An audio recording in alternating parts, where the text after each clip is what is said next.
Commission to order. At this time, let's rise for the Pledge of Allegiance. I pledge allegiance to the flag of the United States of America and to the republic for which it stands, one nation, under God, indivisible, with liberty and justice for all. Okay, Lori, will you please take the roll call at this time? Commissioner Gaskell. Present. Commissioner Gatto. Commissioner Rashudo. Commissioner Manning. Present. Commissioner Shaw. Present. Commissioner Drexel. Present. Chairman Gray. Present. Okay, we have a quorum is present. Staff, are there any communications at this time? No, sir. Okay. I'll move to approval of the minutes. May I have a motion to approve the minutes of the December 2nd, 2021 regularly scheduled Plan Commission meeting? Make a motion. Second. Okay, motion made by Commissioner Gaskell, seconded by Commissioner Shaw. All those in favor of approving the December 2nd, 2021 minutes, say aye. Aye. Opposed? Okay, the motion is carried. So move on to item 1 on tonight's agenda.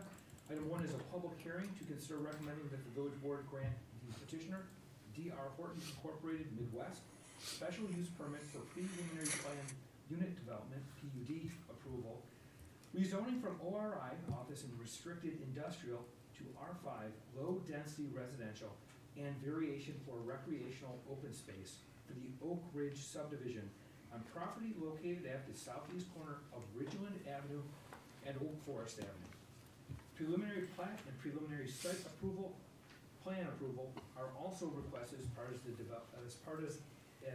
the development approval. We have a motion to open the public hearing. So moved. Second.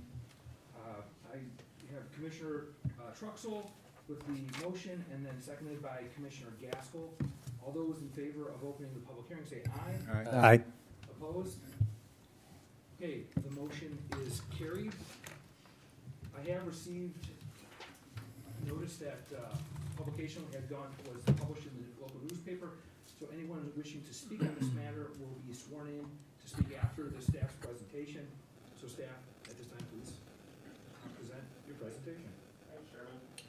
We went through this pretty extensively at the workshop, so I'll just touch on a few main points here and then those couple open items that were still kind of left out there and how those were resolved.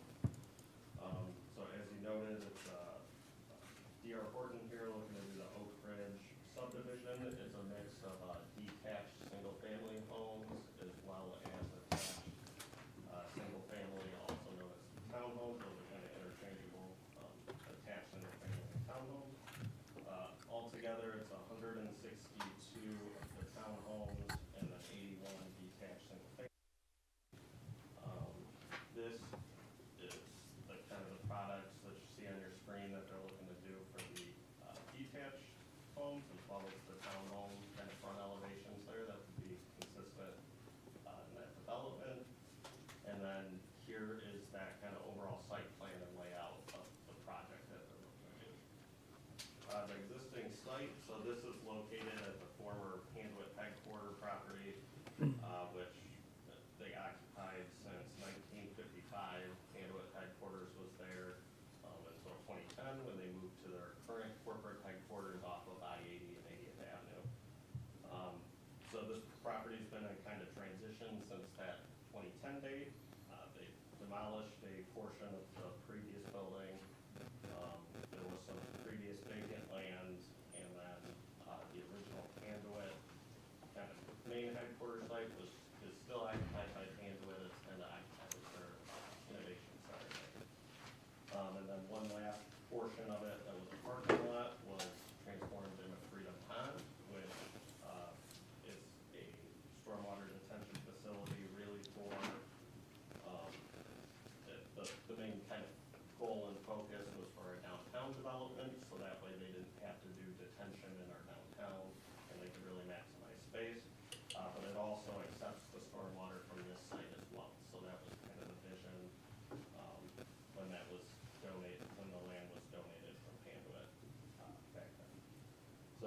is looking to redevelop that. The portion that's outlined in red here is where the subdivision that's on your screen would aim to build.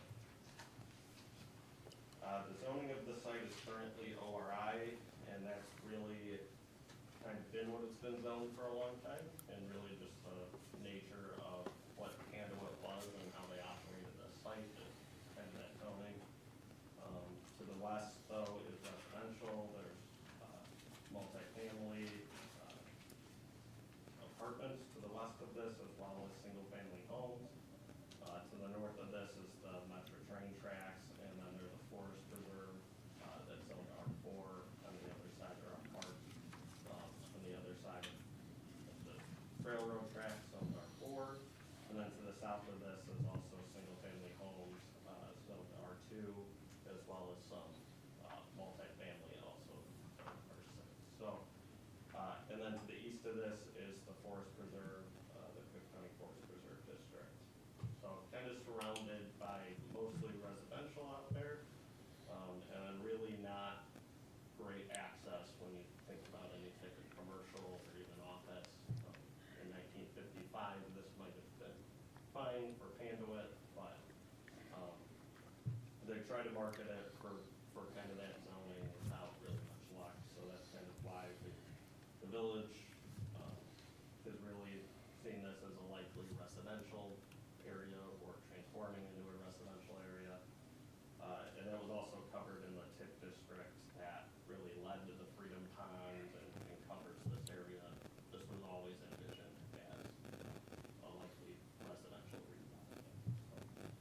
The project does not include the former ADC supply site on the corner, kind of like we went over in the workshop. The petitioner did try and obtain that to make it kind of cohesive with this project.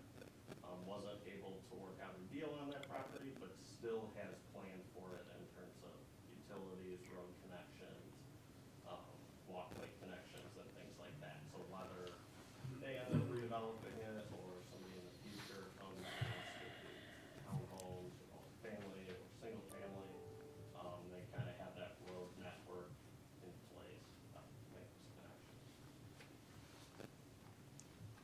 So the rezoning that they're looking to do is R5, that would allow for both the townhomes and the single family. And we kind of went through that. There wasn't too many concerns at the workshop from the Plan Commission.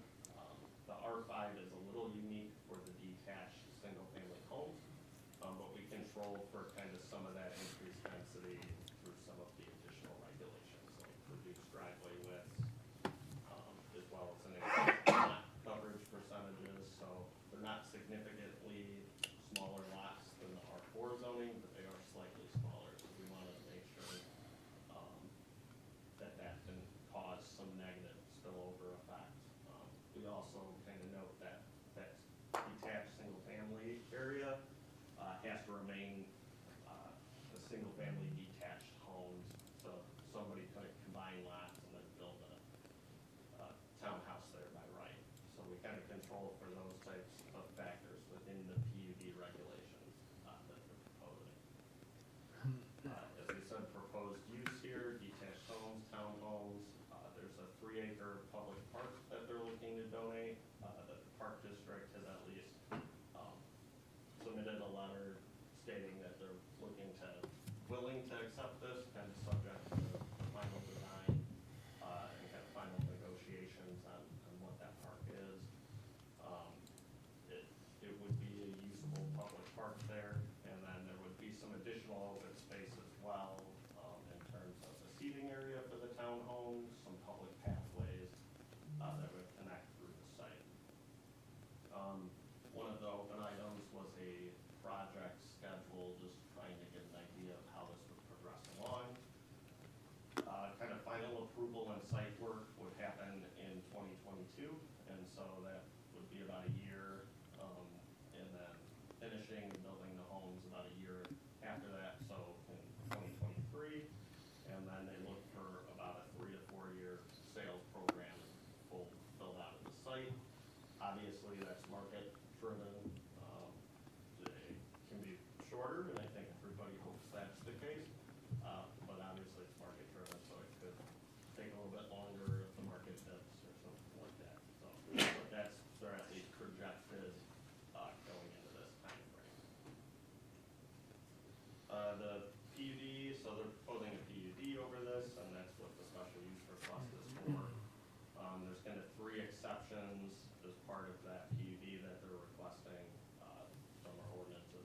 building code.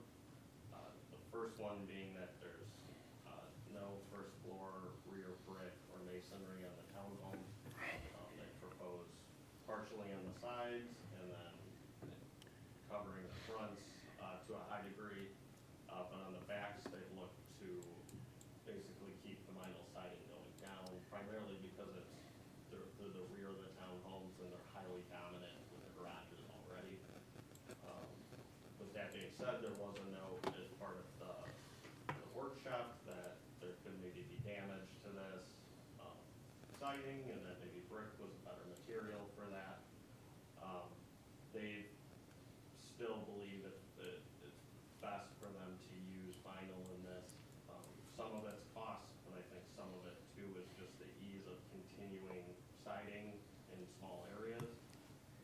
Talking with our building official, you could do brick on that location, but there is some additional work you have to do to make sure it's actually adhered correctly, where siding really is just simpler to keep that in those tight spaces. So both are possible, so we've left that as still kind of an open item if you guys have any concerns or comments on that. They're looking to still go forward with the no brick on the rear of these, just in the small spaces between the garage doors. The second exception that they're requesting is brick on the sides, so our code requires it basically go to the top of the first full floor. So it really go to the second story here because of kind of the way the grading lays out, as they explained at the workshop.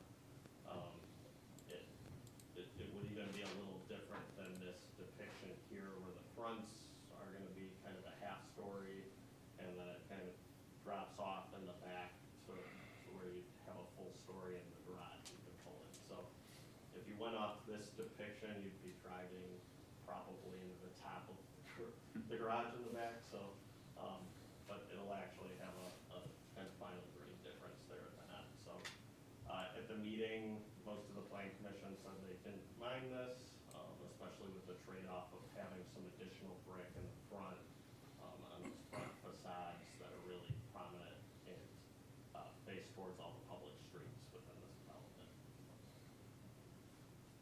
And then the last request was the detached single-family lot coverage, which we kind of just blanketly recommended that they increase that to 40% from the current maximum of 35%.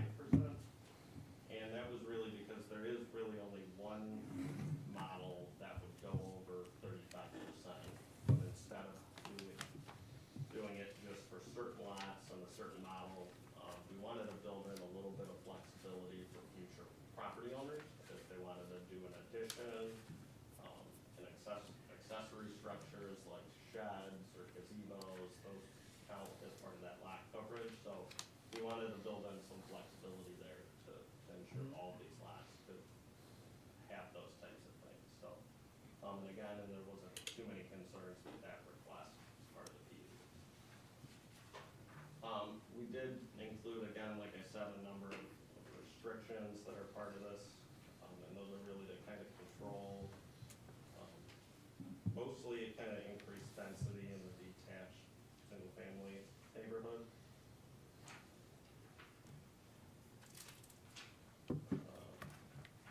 Without going through them all, they're mainly there, like a minimum of 50% of the front yard of the single-family homes have to be pervious surface, so like grass. You can't have large driveways that kind of cover that whole front. Limits the width of the driveways, and also there's just some clarifications in here, like only the homes that are being presented as part of the PUD can be built. That's typical of kind of a PUD, is you're going to build the elevations you show, but we want to make that all very clear in those restrictions. So we have those there just to kind of help make sure this PUD goes along smoothly and is what's being presented to you today. There was previously a need for a request for the open space that staff had identified, so they require 4.17 acres of open space, recreational open space, so not just yards, or kind of unusable open space. So there is the 3 acres of park. There's also some small park areas that are really kind of probably more for sitting or bringing your dog out to. And that total is 3.93 or was. So there was a small shortage, about 1/4 of an acre. But looking at some of the pathways and connections they included in the site now, they get over that additional 1/4 acre with those pathways out to Ridgeland, as well as up and into the pathway that they're going to kind of bring south to Green Pond. The site plan here, you can see there's a connection on Oak Forest Avenue with a roadway to the detached single-family home portion, and then there's 2 public road connections out on Ridgeland Avenue as well that all kind of connect through here. And then you have those 2 roads that kind of stub into that ABC supply parcel. So they've been kind of planned here where they won't stick out like a sore thumb. Our preference was not to have a cul-de-sac built, but that is kind of the temporary solution to ensure, because there's homes over there that vehicles can turn around, emergency vehicles can turn around and back over there. Eventually, if that connected through, to get rid of that cul-de-sac. There's the setbacks for the detached single-family homes. We kind of went over that at the workshop too. There'd be a 5-foot minimum side yard, but the total combined between any 2 homes would be 15 feet. So that allows them a little bit of flexibility on these, but still ensures, kind of like an R4 subdivision where there's 7.5-foot side yard setback minimums, you'd still have that separation between the principal structures. It won't feel overly dense and not like a single-family neighborhood. And then there's our kind of typical townhome setbacks that are indicated in the PUD standards as well.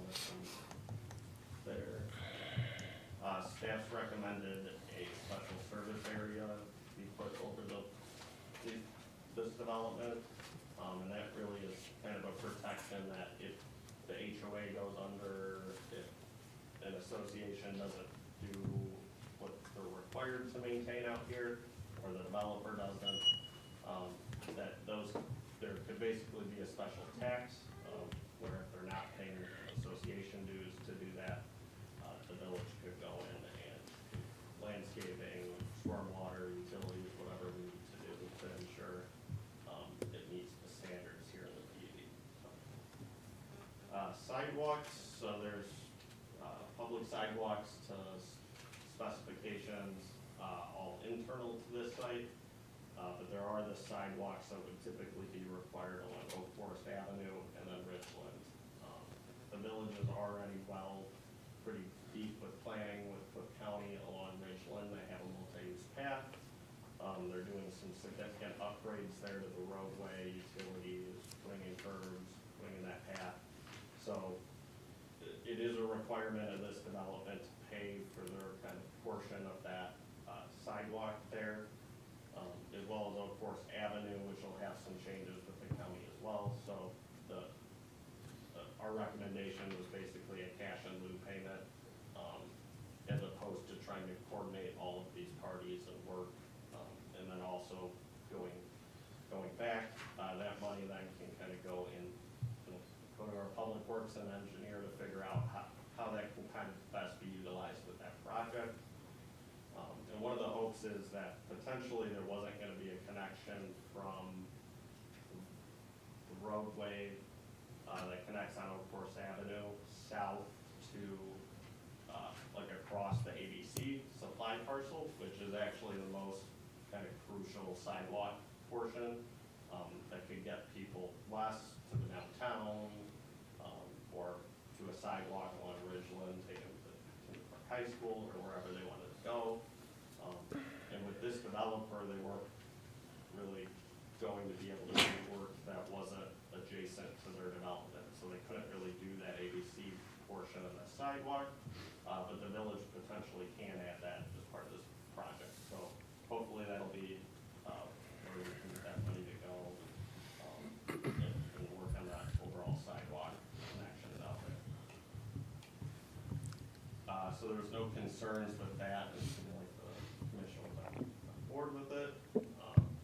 There was a kind of open item discussion point about the sidewalk, making basically a quicker connection from the detached single-family homes south to Freedom Pond, and then potentially to Tinley Park High School, 175th Street. I think Commissioner Shaw sent me the picture kind of on the left, which was his initial thought of you could potentially remove one lot and then bring a pathway kind of on the east side of the townhome. Looking at that, there's utility, we sent that up to the petitioner and they looked through it. There is utilities and kind of some significant grading differences planned in there to move stormwater through. So it wasn't able to go east of the townhomes. So they did kind of look at, okay, we still want to have a more direct path rather than someone going all the way out to Richland. So they've come forward with option 2, which is on the right here, to bring a path kind of through the townhomes that would at least connect down to the Freedom Pond path that leaves Freedom Pond. So it's not the absolute most direct route, but is an option that will get you there a little quicker rather than walking around all of the townhomes out there. Landscaping wise, they've largely met the landscape code throughout this on the townhomes as well as the detached single-family homes. Street trees per our standards and landscaping where there's kind of open space. The park will be in conjunction with what the park district wants. So I don't plan parks, but they're pretty good at it. So we'll let them design that. There is screening kind of the adjacent roadway, so there is a beefed up kind of buffer on the exterior of this development, so along Oak Forest Avenue, along Ridgeland, and then along adjacent uses too. So with Conduit to the south of this, they've kind of built in a pretty solid landscape buffer on the townhomes as well as the single family detached homes. One of the open items at the workshop was the fence material, very specifically. There's fences that go along Oak Forest Avenue, the ABC Supply property, and then the Sandwood property to really help buffer those existing properties that maybe aren't as attractive to residential. The debate was mostly, so they proposed a wood fence, kind of a standard stockade shadow box style wood fence that they've used on some of their other properties. So the debate was whether PVC is better, and maybe it has less maintenance and lasts longer. Their preference is still to use wood fencing for this, not only kind of stating that the quality of the wood fence maintains itself. They supplied the pictures that are in the staff report and on the screen that are from one of their previous developments. That's almost 20 years old, I think, at this point, and it's maintained itself pretty well in terms of looks. And then they've also noted, kind of, I said, there's some type of preference for wood fences and wooded areas, as opposed to PVC, like a white PVC that would stand out maybe a little more. So they've also noted that as kind of ties in, since it'll be pretty close to the forest preserve district, that it would be wood. Sure. Is that picture a 20-year-old fence? Which one is 20 years old? I didn't know, but I believe they were installed in 2005. Which one would that be? I think it's the same fence. I think it's 2 pictures of the same, different areas, but of the same fence. Because the one at the top with the tree there, it looks like brand new cedar to me. No, that's the same fence. They require maintenance. There may have been some power washing and things, and they'll bring those fences right Okay. back. Some of that may have been done at some time, but they were installed in 2005. All right. Yeah, it looks a little different shade, and there's kind of the treatment you can do to it, or power wash. Oh, yeah. that you can do. Yep. Is that cedar though, or is it Yes. treated pine? Cedar. Cedar?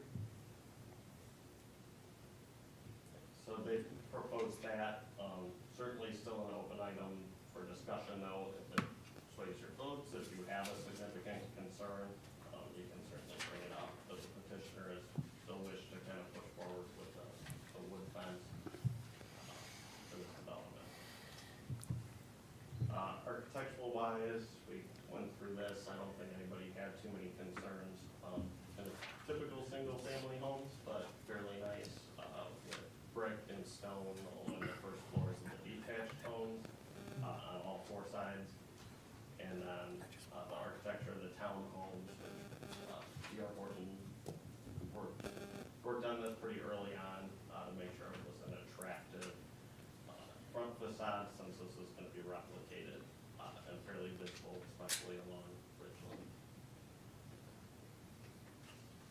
They went through their anti-monotony requirements, particularly with the detached single-family homes, just to make sure colors differ, models differ, that you don't get the same product over and over, and it looks kind of goofy as you're walking down the street, so bringing in some variety.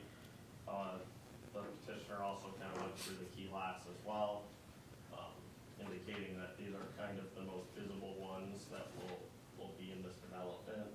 And proposing kind of just some minor upgrades to those lots to make sure they're particularly attractive, as they're developed here.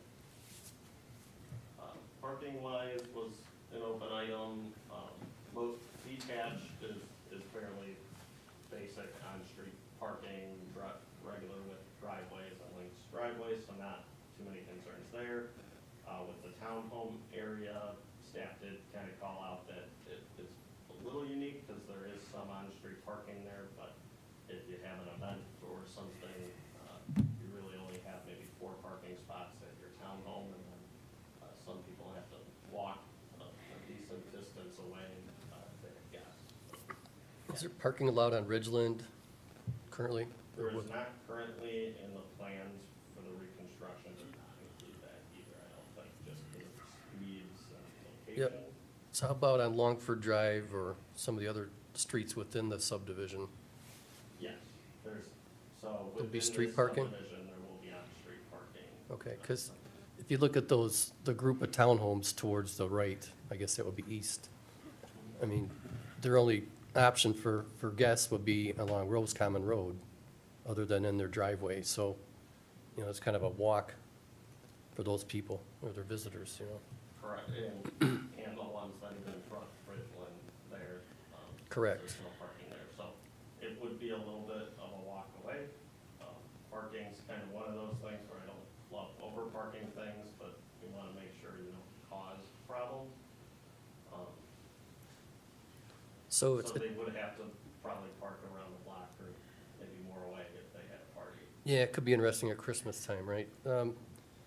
The green dots that indicate where parking is supposed to be one side of the street, so will there be no parking signs on the other side? That'll come a little bit more in final engineering. Okay. And kind of with the full engineering review, they'll determine whether it can be one or both. I think the assumption here was it would only be one side, but you usually have, kind of utilities and everything on the other side, So fire hydrants, so it kind of limits what you can I think that park on it. having the no parking sign with a threat of a ticket would be a little bit more persuasive to keep people on one side, right? Yeah, and on some streets you can park on both sides, so like really local streets, I think for most of Tinley Park, you can usually park on both sides of the street. Yeah.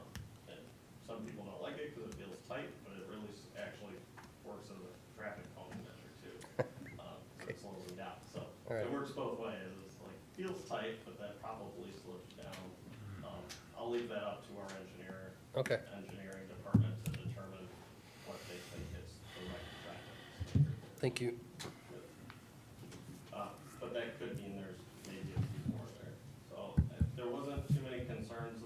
have with parking, but they did provide a couple examples of other subdivisions that were kind of similar to this, didn't have kind of guest parking areas.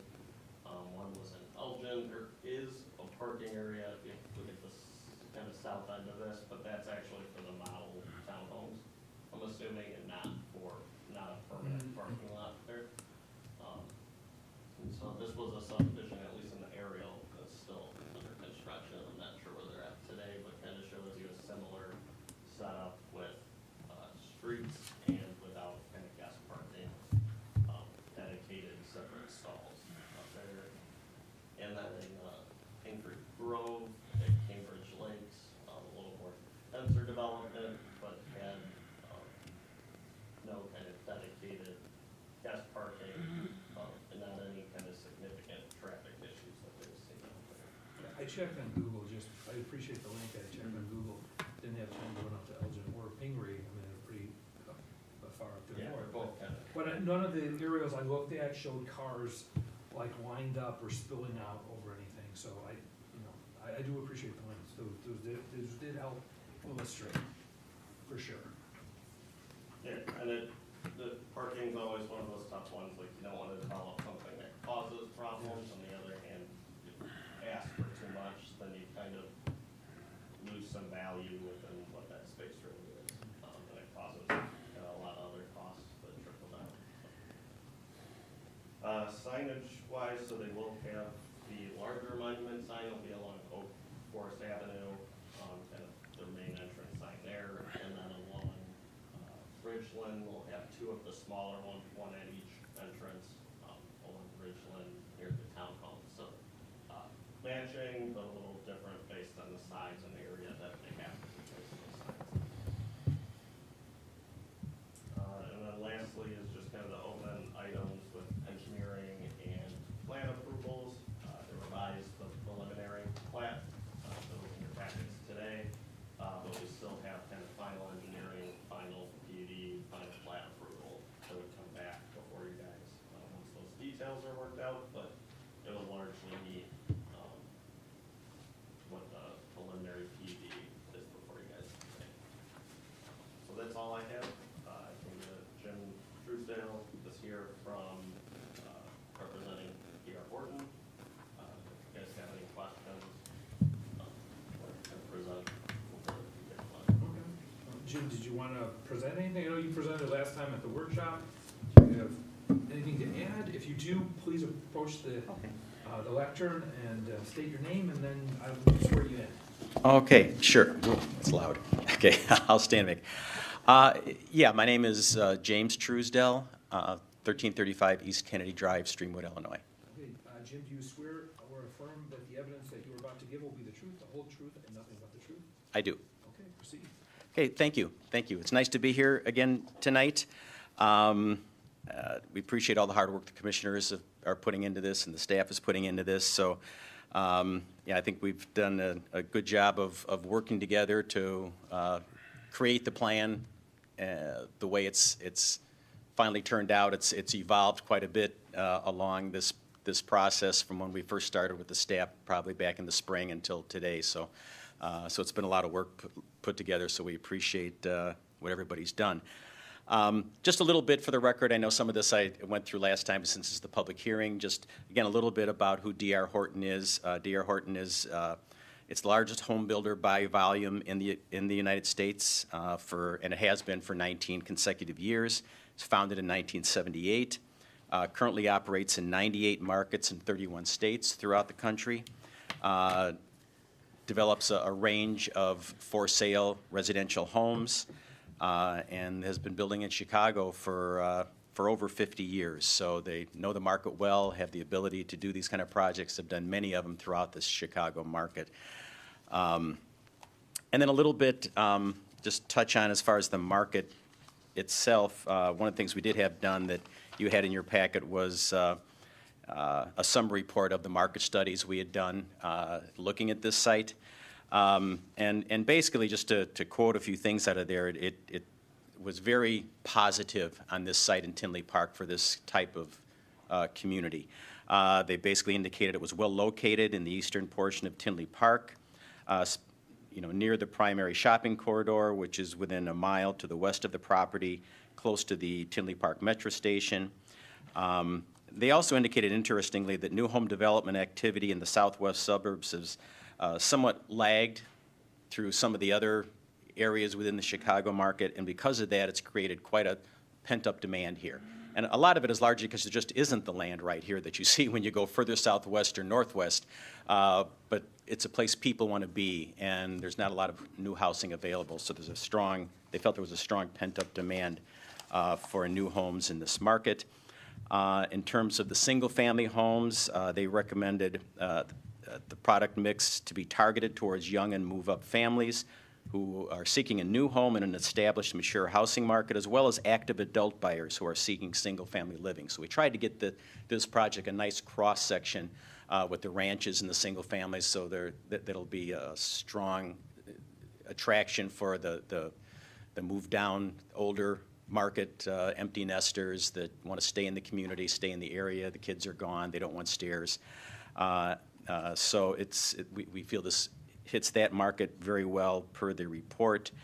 And then in terms of the townhomes, it indicated there's a deep pool of new home buyers in the 30 to 44-year-old category. The group has strong preference for a 3-story rear-loaded townhomes, primarily due to the flex space that is typically included in the ground floor of the unit next to the garage in that area that we talked about last time. The flex space it's just become very important, and especially now with the pandemic stuff for home offices and everybody working at home, it becomes a great home office space. The product also provides diversity within the product offerings in the subject property to appeal to a wide variety of buyers, ranging from young millennials to young and mature families and active adults. So, we think this is really well suited for our project.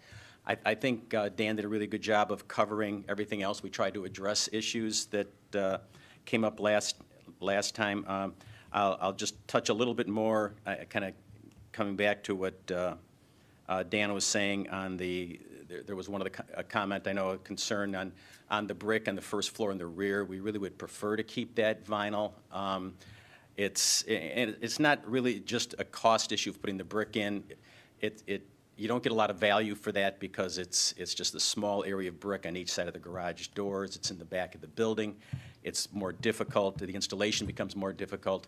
And over time, when there's a problem with the brick, it's for the association. It's in the long term, it's harder to maintain that actually than the vinyl. The vinyl, you can go in there. It's easier to replace and take care of than the brick would be in those areas.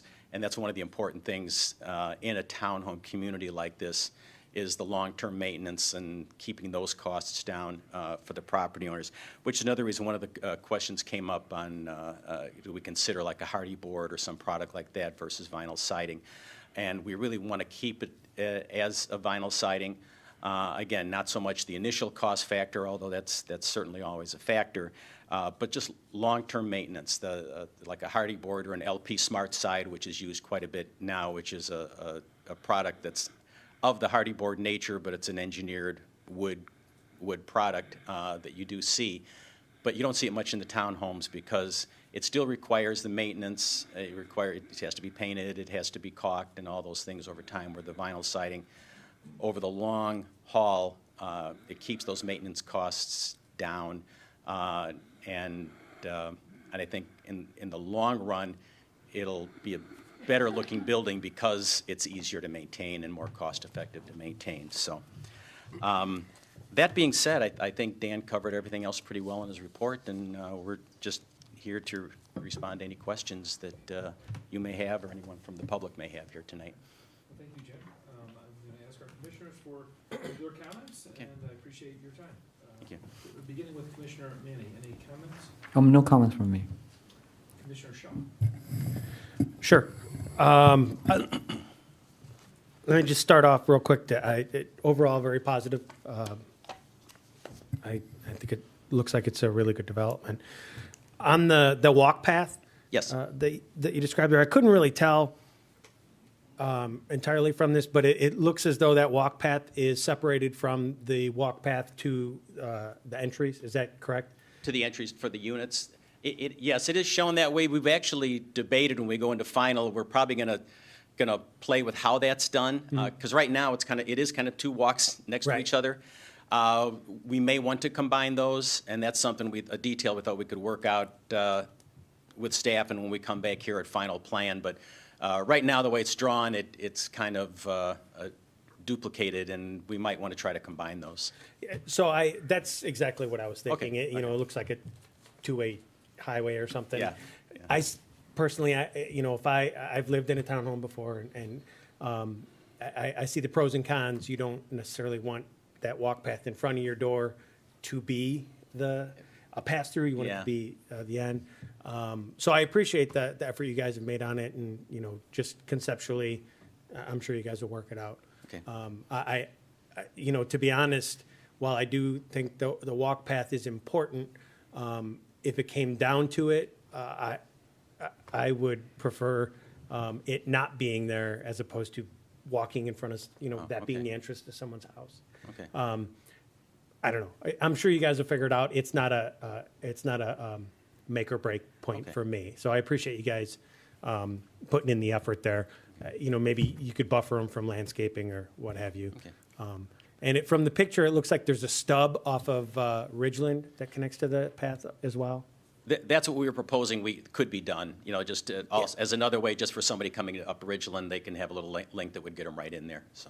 Yeah, again, it's not a sticking point for me. I appreciate you guys are attempting to make an effort there. Is it correct, your intent anyway is to be a single-phase build-out? The Yes, townhomes and single-family? We're going to basically plat this, everything all at one time. We're not going to come in and divide it up. We're going to do that. We're going to get the public improvements in. One thing maybe to clarify a little bit, the intent would be to start building homes kind of at the same time as we're getting the improvements, as we're doing the improvements, but the intent is to plat the whole thing and do everything right away and not break it into two phases, although as we sell homes, like if we start in the spring, we'll want to get our model up in the spring and get our marketing going right away and sell homes kind of as we're building out the public improvements through the development. Yeah, I guess for me, the main point of the question is, it's not going to be townhouses first, then single-family, No. or vice versa. No, they'll be at the same time. And you're gonna build them as you sell them, I Yes. assume. Yeah, right, absolutely. So I just wanted to say, I had no concerns about the wood fence. So, and for the parking, it appears that, I don't know how you pronounce it. Is it Rose Common or Ross Common? Yeah. Longford and Galway, those are the only public roadways, right? Everything Right. else is HOA or Yes. private? Okay. And is the parking on Ross Common, the green dots, is that just for illustrative purposes? There's no parking restrictions on Longford planned, is Yeah. there? No, no, that's just for illustrative. Actually, on the one, I know, on the exhibit that we did in our presentation 2 weeks ago, we actually realized we didn't show anything up on Long Common Drive up there, so you actually couldn't get additional spaces so on that's one not side of that intentional street also. to No, prohibit. it was left off when we did this original exhibit, and we realized later that there's the ability to park along there on one side of the street Okay, also. yeah, and I'm with Dan on two-side parking, to slow the vehicles, that's my preference. And again, I'll just state for the record that I think parking requirements are overblown, and I don't think we should be planning and zoning for the worst-case scenario for peaks. Right? It just, pavement's expensive. It's, even if you go with pervious, it's still not very green and all that. So that's my stand on it. So I was actually happy to see the studies, to see optimism, and so in favor of that. That's about it. I just want to say overall, very positive. Thank you. Thank you. Thank you, Commissioner Shaw. Commissioner Gaskell. No, I don't have anything to say. Commissioner Truxell. So can we go back to the one, the additional walkway that we're talking about? The two pictures? Yeah, this one. So it's kind of confusing to me because the one on the left shows a walkway through, or next to townhome units 111 and 112 on the left, and then the other rendering is completely different townhome units 104 and 105. The photo on the left was a sketch that I sent to Dan saying, hey, maybe they could do this. Okay, So he, And that was kind of, that was an option of, okay, they lose one unit, and yes, they run it through there and run it down the side of the townhomes. And it looks nice on a 2D paper, right? But then there's always the question of how's that going in real life and 3D. okay. And So, that's one There's a that slope might issue, but, work. So they came back with option 2 as the proposal.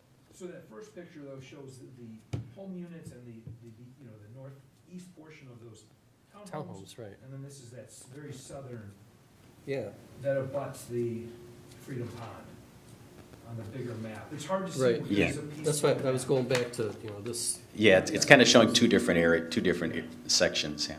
Okay, But the goal is still the same, to hopefully connect in the sidewalk paths as direct as possible to Freedom Pond and probably Tinley Park High School too. if Okay. kids walk. those are my only questions, so, Okay. sure. Thank you. Commissioner Truxell, I just want to ask, because I think last meeting you had a preference, any preference on the fence? What was So, if those photos are true, 20-year, that's 20 years, it's shocking to me. We talked about durability and the material being used, 1x6 dog ear and 2x3 cross members and 4x4 posts. That's basic residential, so to me, that's not any more durable than what you build yourself in your own yard. So that's my only comment there, but if that's a 20-year-old fence, I mean, somebody's taking pretty good care of that. Yeah, they do, obviously, they do require maintenance. Well, yeah. Things have to be maintained. I can say, I think I mentioned last time, too, I had a similar fence in my own yard, Oh, just yeah. a regular yard, too, and we had it for, probably 14 years or so, and it really held up. It's I mean, true. it really, You take it really care of did it. held up. And I do just, and this is just me personally, so, but I like the wood here, especially in this location, just because of the nature of the site with the forest preserve next door. I think it just blends better, along the frontage of the development that then ties into the forest preserve to keep that kind of wood look going. We think that's a nicer look, at least in this particular location. So that falls on the HOA to maintain them, Yeah, once it's built out, it'll be the HOA. and then that's up to them. We have no say-so in that then, really, so. Yeah. If it falls And so- apart and falls down. It goes up to them. It would probably make long-term sense to seal it or stain it or clean it occasionally. it would still fall under property maintenance, though. Right, it's a routine maintenance Yeah. program. Yeah, that fence. and whether they do that or not is just a decision of finance. Right, we can't enforce, there's no enforcement on that, so. We recommend they do regular maintenance to keep it looking better longer, but yeah, if it starts falling apart or anything like that, we have full ability to go property maintenance. And I will say, I've seen this type of shadow box construction, where you have the boards on both sides. It's actually pretty heavy duty, yeah. It's harder to maintain to get a paintbrush in between them though, but. Well, that's why they usually leave them natural like that, yeah. I personally, I like them because they are sturdy, being double-sided like that, it's not quite as flimsy. Well, lets the wind through. I think the wind is a big factor Yeah. with, not only does it look better, so it looks nice Yeah. on both sides with the shadow box, but then you have some break for the wind where it's not blowing off the stockade. And there's also some light bleed through too, while still giving you privacy, right? So you do get a bit of light, from an extreme angle, without people actually being able to see in. I mean, you can see that in that lower picture, actually. So. In the PVC fences, you will get maintenance issues with those, because it's really the two beams are holding in that middle section, so if you get winds like we just got the last 2 weeks, you can blow out that whole middle Or portion. just yesterday. Yeah, I'm already missing siding in the house, so. Can I add a note to the So thing about the winds can fence? still damage those, and those are actually harder to repair than, you almost need to get a whole new fence panel if it's statement? Yeah, I just, when you're talking about the cedar fence and stuff, I've lived in my house for 35 years. And the first year I was there, I put up cedar. And I just now replaced my fence. And that's without power washing it. I just let it weather and turn gray and stuff. So, I mean, it doesn't take that much maintenance. And I get the PVC when it's commercial properties, sometimes that, to me, that makes a little more sense because they tend to not do as much regular maintenance and care about the look. It's just there because they're forced to do it. So maybe that's where PVC matters, works a little more with this being residential. I think that's why they're thinking it was a little better. Well, just wrapping up with my comments, I do appreciate you guys working with us when you listen to our comments at the workshop. I do appreciate the rework of the Freedom Pond. Kudos to Commissioner Shaw for sending that sketch. I know, you've put it in a different location. It sounds like you still have a little bit of fiddling, but, you basically took care of two birds with one stone. You were able to get the variance off by getting that, meeting the minimum acreage for the open space. Right. So kudos to you guys on working with us.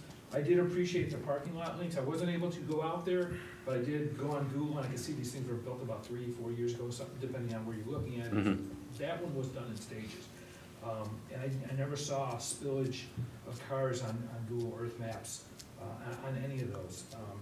So I don't think parking will be an issue as it's shown. To some of the commissioners' comments, perhaps maybe they will have two-sided parking on the streets. I'm not sure, but it's not an issue for me. Regards to the fence, it sounds like there's a case for the wood. I don't have an issue as long as it's durable. It does sound like it's durable, especially if Commissioner Gaskell didn't have to even lift a brush in 35 years. It's still standing pretty good. So that's a pretty good personal testimony. With that, on the siding on the garages, you brought this up last week too, and it still sticks with me about the value for your dollar. The brickwork on that front facade is really, really stark and looks really great. So in terms of the value you would get on those back garages on that little bit, I'd rather keep that brick in that front side of the facade. So I'm okay with siding on those small portions of garage that are exposed. And with that, I think that is my comments. It's good that you provide this construction schedule too. All good, and as Dan mentioned about the market will dictate whether it's 3 years or sooner or a little bit later. But I do think it's a good project. I think it fits the community, and I think it will be very attractive to potential residents in Tinley Park. So with that, I am going to ask if there's anybody from the public wishing to speak on this matter. If so, I'll swear you in. If not, Jim, you can take a seat. Okay, thank you. Okay, there's no further questions or discussion at this time. Dan, can you go through the standards?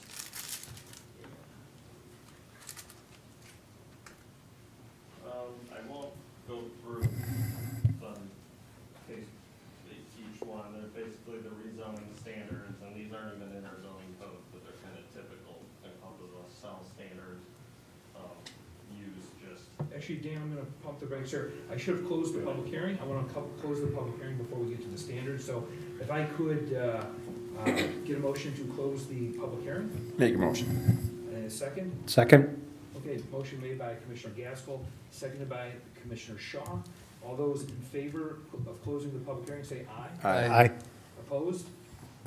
Okay, the public hearing is closed. So staff, now at this time, if you could proceed with the standards. Sure. Yeah, so for the rezoning standards, basically the R5 low density residential zoning is consistent in transitions with the surrounding neighboring residential uses in the area, nearby parks, schools, open areas, and access to the downtown will also make this a viable location for residential uses.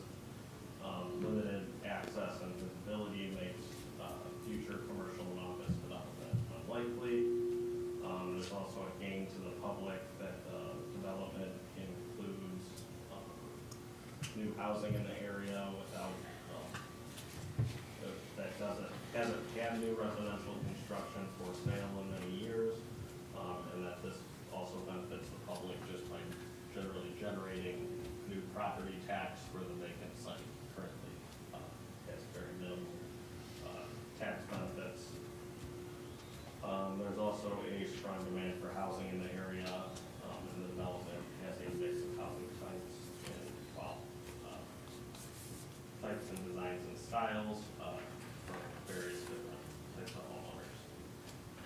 So that was the rezoning standards.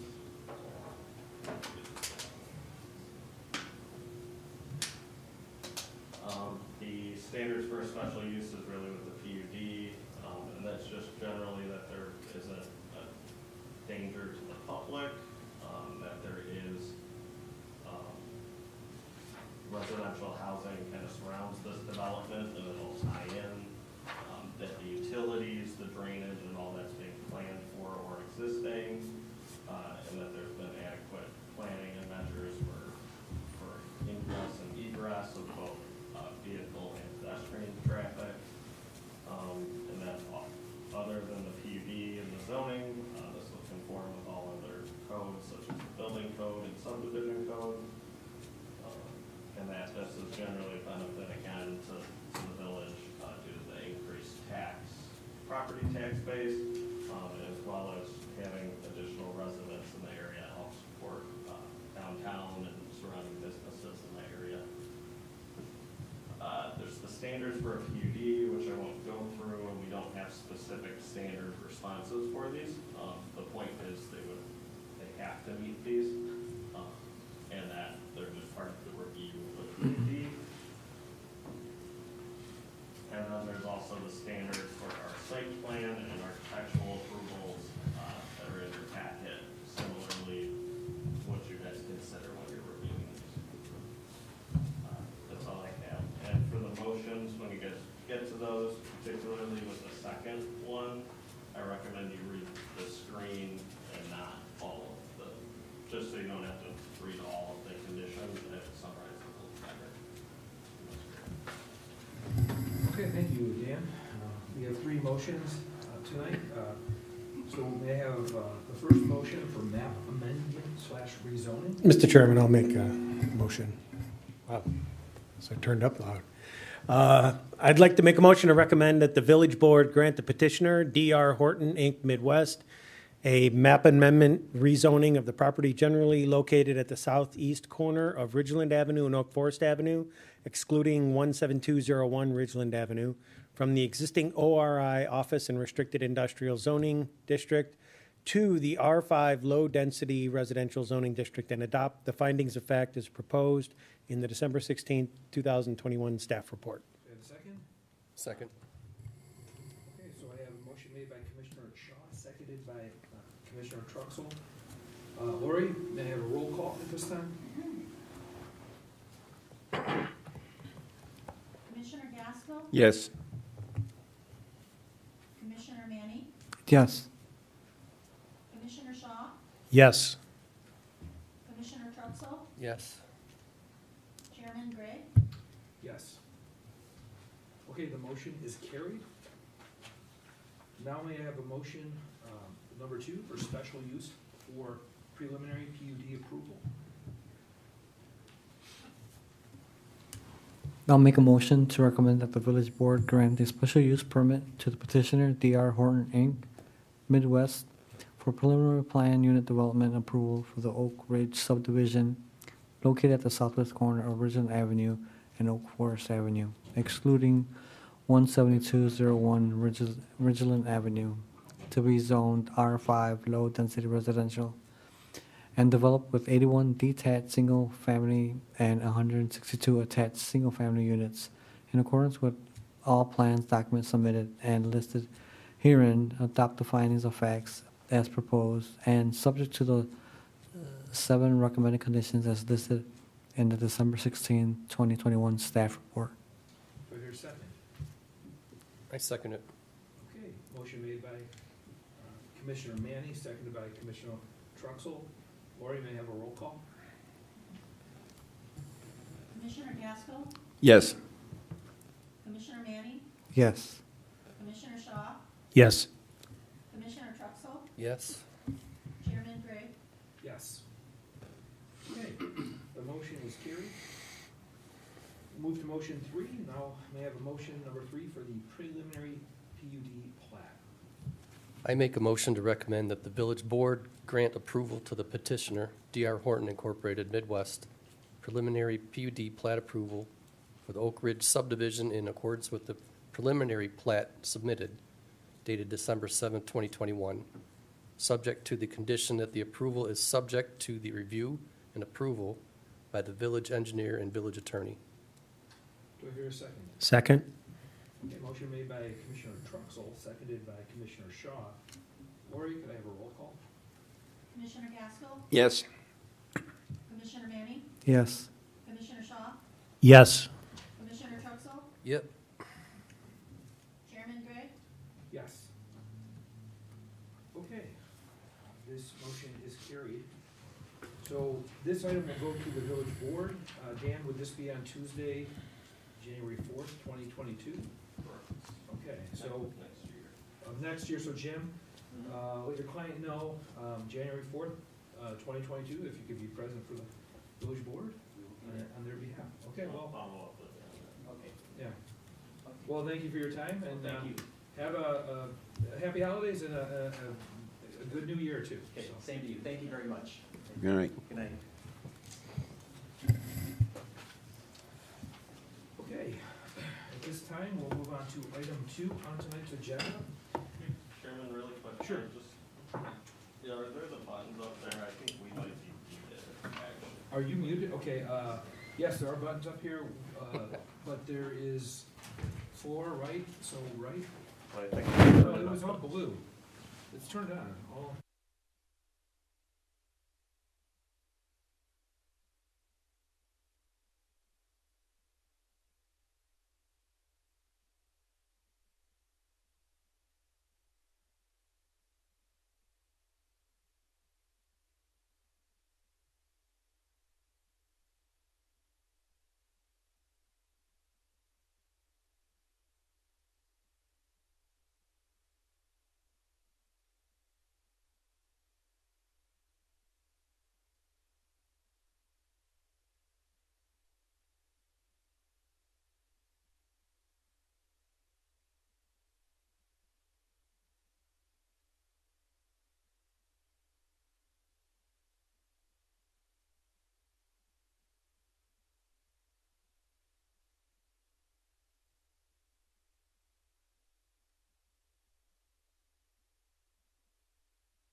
Apologies for the technical delay, and if you can't hear me, I'll try to speak up a little bit louder. Item 2 is a public hearing to consider recommending that the village board grant the petitioner, Carly Mayer, on behalf of 1 Magnuson Lane LLC, a special use permit for a substantial deviation from the Brookside Glen planned unit development, AKA the residence at Brookside Glen, to modify the elevations of the residential structures at the property's 19248-88 Magnuson Lane in the R6 PD Medium Density Residential Zoning District. May we have a motion to open the public hearing? So moved. Okay, do I hear a second? Second. Okay, motion made by Commissioner Truxell, and I heard it seconded by Commissioner Manny. All those in favor of opening the public hearing say aye. Aye. Aye. All those opposed say no. Okay, motion is carried. I have received certification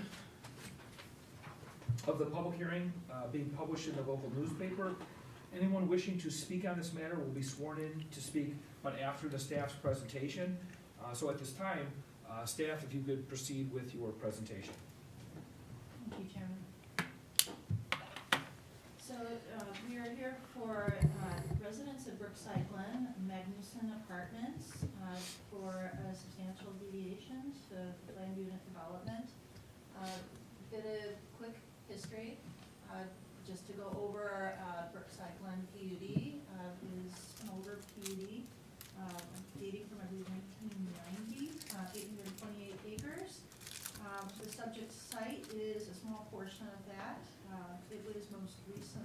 last PUD was approved in 2017. At the public hearing for that PUD, there were discussions on this development's scale, the level of amenities, and a focus on high-quality aesthetics. The location is in the urban design overlay district, and that, as noted in the staff report, is a focus to promote non-motorized and public transportation movements, a streetscape defined by buildings rather than parking lots. And this development's unique. It's 5 stories and has almost more of a commercial type of feel, given the height, parking, and recreational components. So the unit development was for 4 multifamily residential structures, 36 dwelling units each for a total of 144 units with a clubhouse of a little over 5,300 square feet located in the middle of the property. So to summarize the previous approval, here are the highlights up on the screens. So residences and the whole development was done with a precast type of construction, and it included underneath the 4 stories, there's 4 stories with the semi-underground garage below. That type of development had the ability for a vehicle to enter on one end of the development and exit on the other. So there are 2 garage entry points in the far north on Park Ave. So that is an important note because that is one of the changes in the development. Damn thing. It went through the clubhouse lower level, so their current proposal, that vehicle access does not go through. So the height has been, petitioner states that the height has been lowered. It was classified in the PUD at a lower height than what you see here. Staff identified it is 65 feet. The PUD notes it was there's a few different varied points of elevation, but the parking level was noted at a little over 72 feet. Importantly, this construction included a 1/2-inch thin brick veneer, and it was precast into a panel with horizontal seams. So below that was, along the lower level, was a precast stamped concrete stone material that was applied to the facade. And the balconies were precast with steel railings and wire mesh info panels. And overall, this was almost a prairie style type of feel of architecture, low slope roofs, large eaves, had sort of a loft-like appearance with some nice visual articulation, varied berm heights, and that development, that previously approved development, did have expansive arrays of windows, and the restrooms were separate from the clubhouse, more out in the pool area. So the substantial deviation here, to recap, the ordinance was approved in 2017. There were 3 exceptions noted in the ordinance, and over time from then, a number of years and pre-COVID, the market demands have changed. So the desire for the type of development of this community petitioner has evolved somewhat. There are proposed design changes. Notably, the change has started from exterior wall construction, a change in that. And so there are a number of items that have resulted as a change. So there's a reconfiguration of the facade, materials, building offsets or like base protections, right? Footprint, and in general, the buildings have increased in length. The connectors, which we call the terraces, have shortened slightly. The clubhouse is a reduction of glazing, and notably about the exceptions. So a few notes in there. The petitioner has stated that the height is being reduced by 5 feet and 1/8 inch. This is accounting for 2 feet lowered height of the semi-underground garage, and the remainder of the loss is due to change in floor construction thickness. So that was for the exception on height. And then for setbacks, notably in the PUD, it states that the setbacks are about 18 to 27 feet. However, the petitioner and staff has confirmed that that is not correct. I'll provide an exhibit later in the presentation to show that. So the proposal, is a bit of a broader range here. And then lastly, the FAR has very minimally changed, just from 0.656 to 655.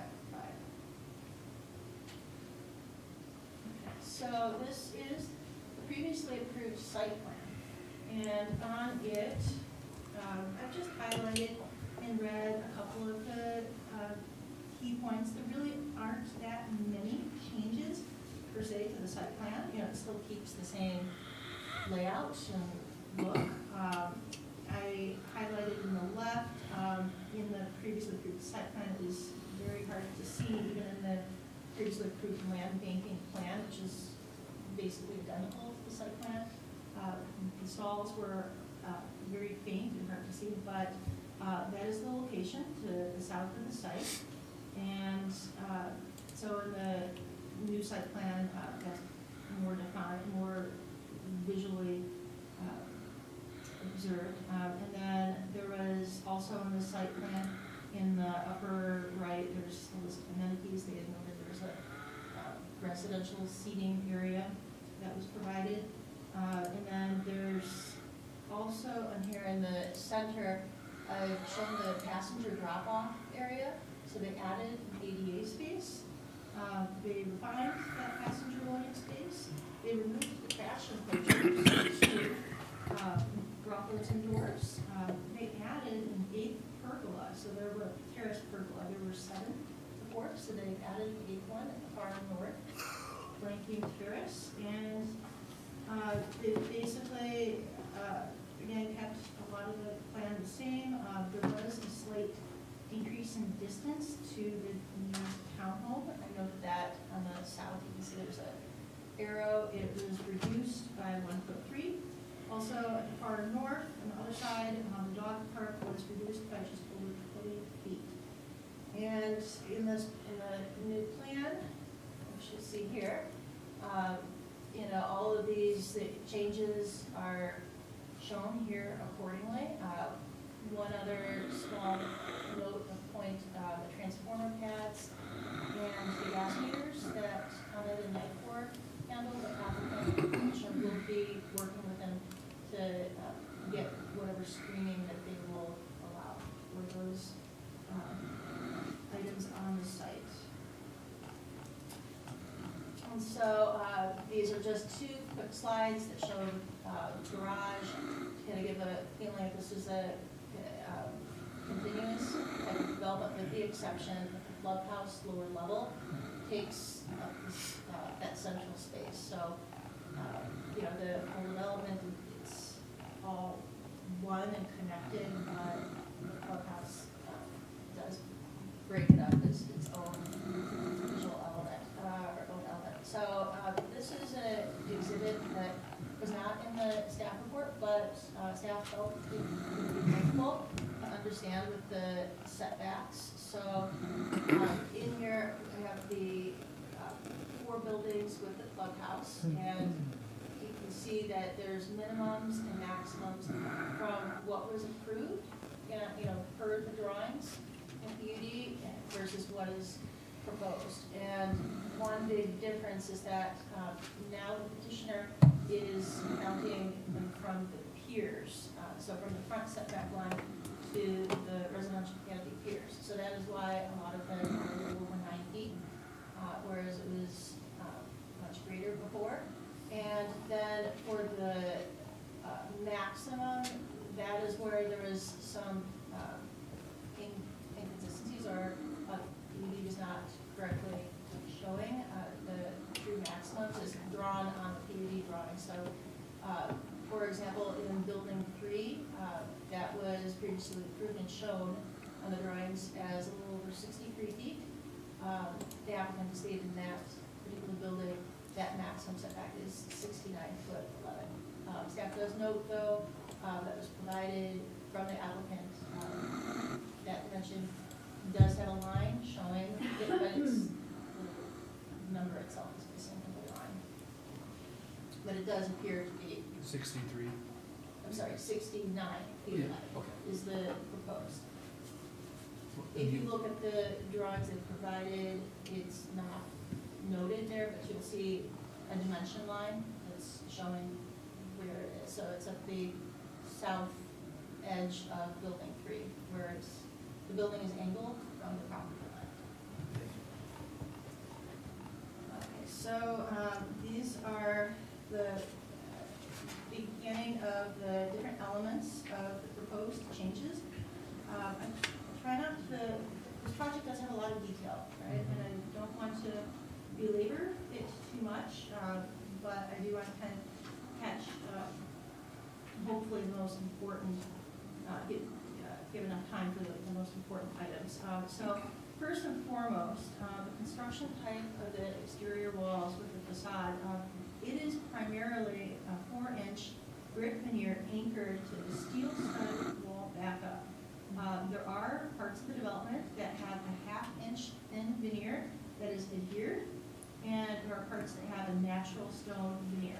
So to summarize, the 1/2-inch thin brick veneer, that is the thickness of the material that was previously approved in the PUD, and they're proposing it on the top floor of each residential building. The other case that they're proposing it is on the rear of the clubhouse at the lower level. So that would be one point for the commission to, if you feel that you'd like to explore that further, the applicant can go into some more detail on that.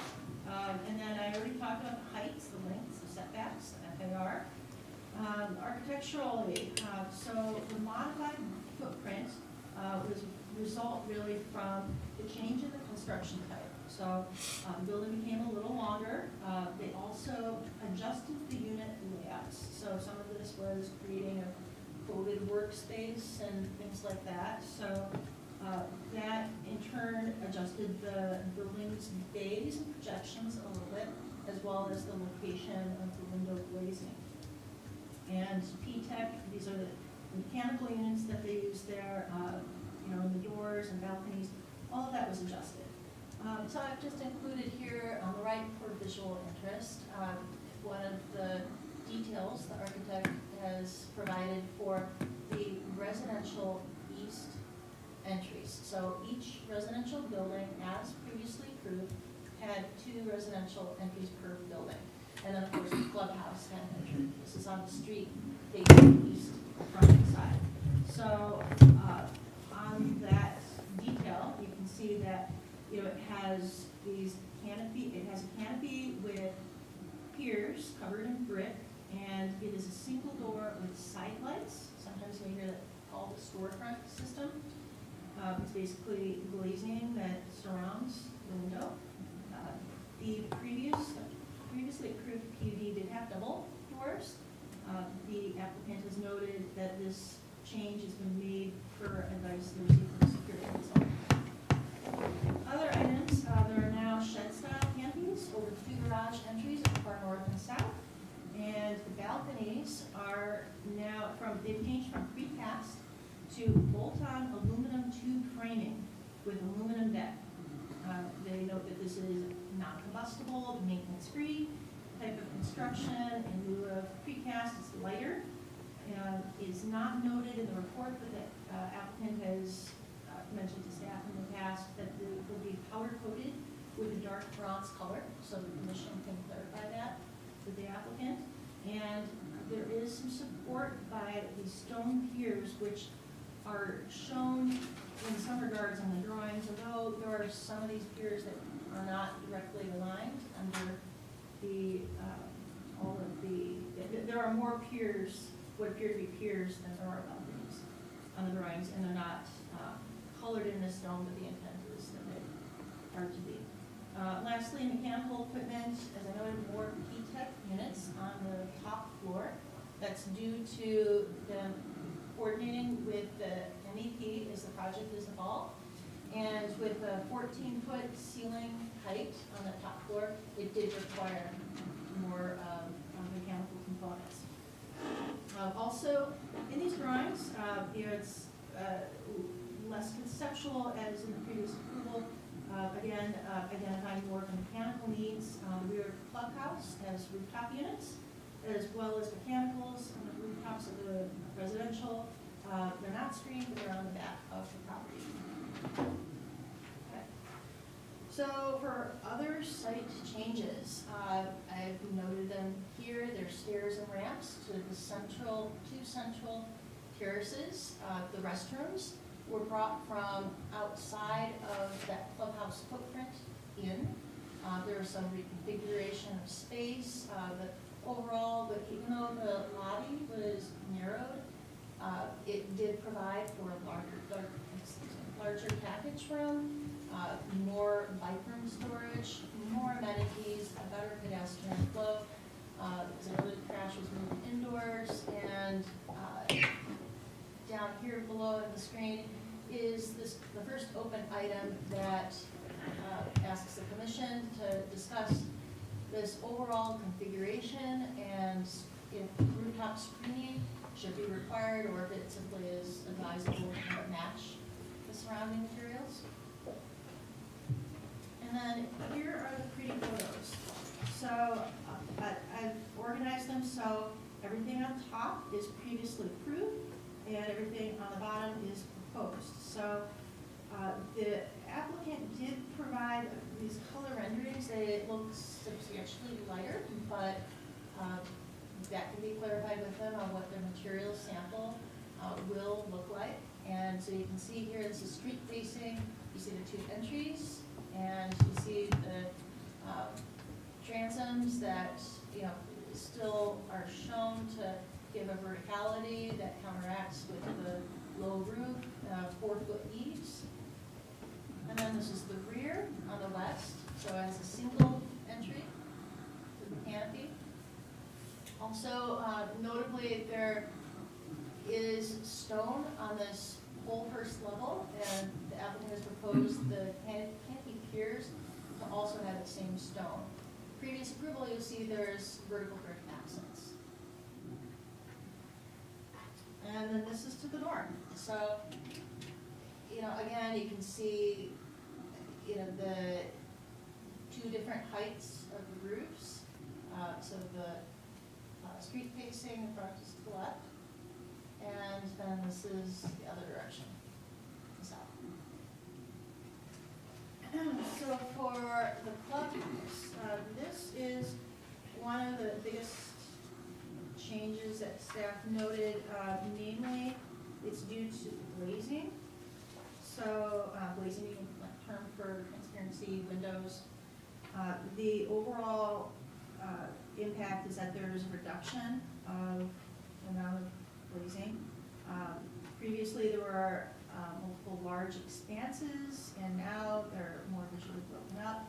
On the front, which is the east side, the previous approval had triple transoms, they're now single transoms.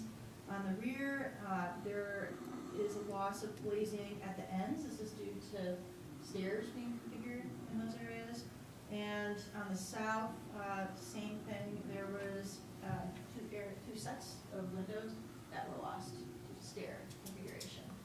So that brings us to second item 2 to discuss the exterior glazing. Oh, I'm sorry, one other point to note. On the rear west, there was on the lower level, there was windows with transoms. This is the lower level that faces the pool to the rear. In the proposal, they've changed that, so instead of windows with transoms, it's now just simply doors.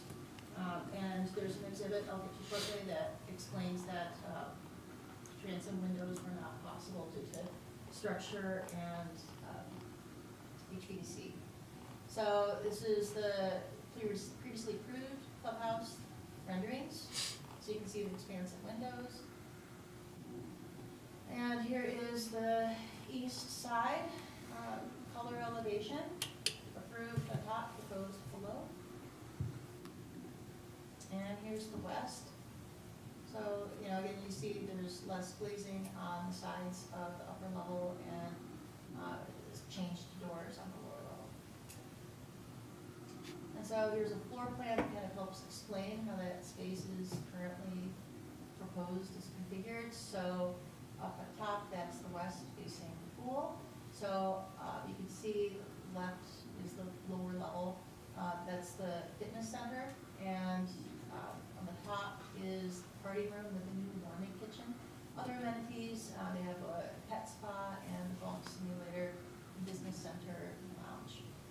So this is exhibit that applicant has provided to us that helps explain why they can't have transoms going up to a substantial height. Basically, you have your structural podium, but then in some areas you may require for HVAC, in this case it's the fitness center. So you have this HVAC plenum at depth of it, limits the amount of glazing possible. So here's an image to the north, the clubhouse, and to the south. And then lastly, for the major points is this detailed slide that talks about the exterior facade materials. So I noted before, importantly, we've got thin stone veneer, 4-inch brick anchored, and 1/2-inch brick veneer adhered. And that 1/2-inch brick is on those residential top floors and the clubhouse lower level to the pool side. In the drawings, I noted that it was mistagged as stone, so it might be a point to have corrected. And then the east residential canopy piers now have this 6-inch stone exit.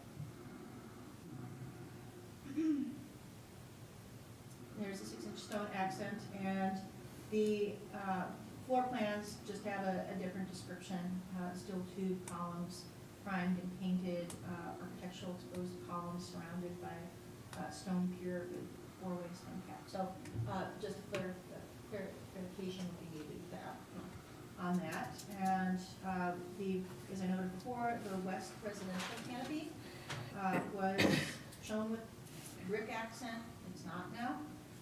And then these other things, there's soldier course brick shown.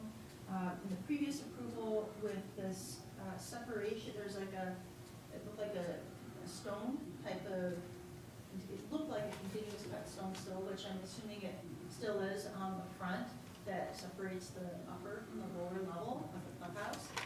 And in the current submittal, it's not noted as that. And then on the rear, it's using soldier course with a thin stone sill above that.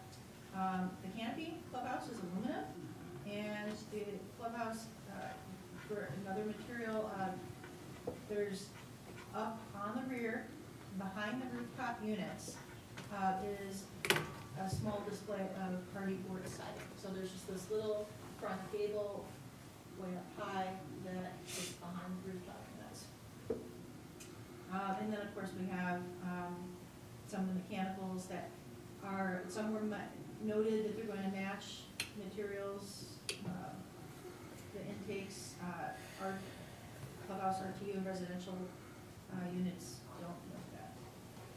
And then here is a comparison showing in the previous PUD what the 1/2-inch approved brick looked like, and a diagram provided by the applicant for the current proposed installation. Again, this is only in its limited areas in the development.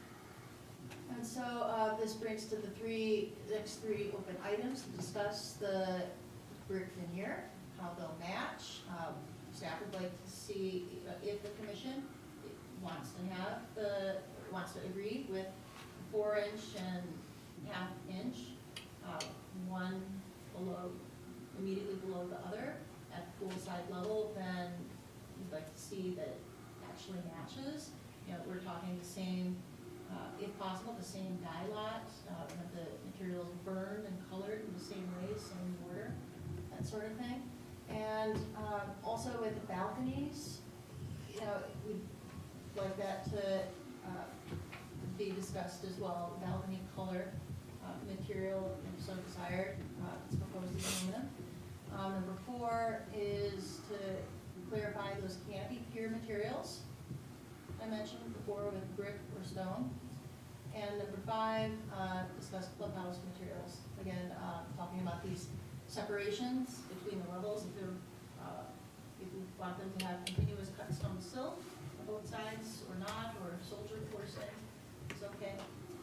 And, you know, there could be a condition that, you know, perhaps the half-inch thin brick and hardboard lap siding be changed to 4-inch brick veneer. So, you know, I've had conditions noted in the proposed motion that we can get to.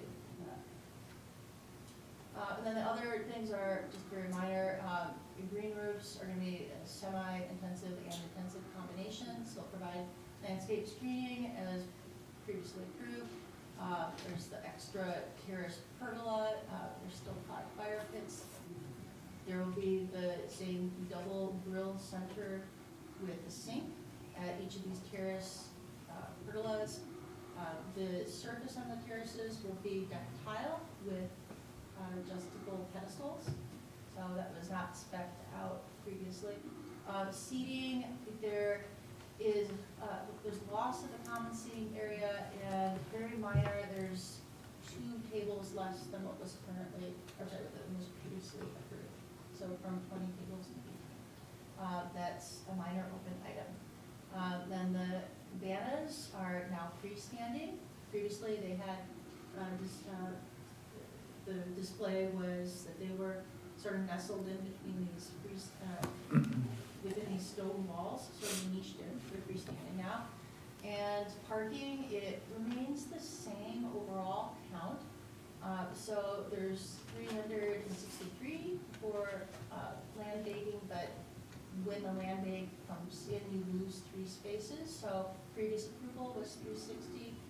It would remain as 360. The composition of that does change a little. There is a loss of 8 spaces indoors and then picked up outdoors. The number of total land banking spaces remain the same. Out of this parking, there's an increase in EV charging stations and the 188 lot. Signage is basically the same. It just shifts, one sign shifts slightly, but it's still over 22 feet to ride. And then there's the addition of exhaust sheds. So here's a diagram showing the 4 terraces as previously approved. Same number of terraces, very similar on the 2 flanking ones, which are at the bottom of the screen. You can see the exhaust sheds. So they're positioned flush along the east face, facing Magnuson. And yeah, staff feels that that is a decent, it's not an objectable location, because by keeping it at one end, that allows for the other side to have the social space that can overlook the lawn of the amenities, which are generally the rear, the west of the site. So you can see here, there's the illustration of the deck tiles. The green roofs surround the 2 exhaust sheds, and then similarly, they're also on that same east side with the 2 central terraces. Roof drains are noted on the flanking ones, but not on the proposed terraces. Also, on the flanking ones, there is this knee wall, that masonry knee wall that separates the green roof from the pedestrian area. And here's an exhibit showing how the exhaust sheds will look. The one in the bottom left is what the residences will see on the terrace. And overall, so for analysis, staff has been working with the petitioner, trying to get the proposal as close to the PUD as possible. In a previous iteration of the petitioner's submittals, staff engaged an architectural consultant to look at one of the prominent facades, being the east-facing, street-facing front typical residential building from previously approved to proposed. And, you know, the consultant looked at things like the building height, the massing, you know, the rhythm of windows, that sort of thing. And overall, in this report, which is included in the staff packet, only minor differences were noted, with a slightly different rhythm of those windows under the high roof, that's the central roof. Overall, That's the steps- Farnsworth report, right? Just, Yes, okay. that was done by the Farnsworth group. And again, to clarify, they only looked at that one type of facade. They didn't look at the clubhouse with the rear or any of the other elevations. So overall, same general layout, but there's appearance of materials and some reconfiguration that are notable within items along with the clubhouse glazing. So that concludes the staff presentation. If you wish, the petitioner has a representative here that can speak, the architect, and can help answer questions. Okay, thank you, Lori, for that really detailed report, and as you mentioned before, the project does have a lot of details.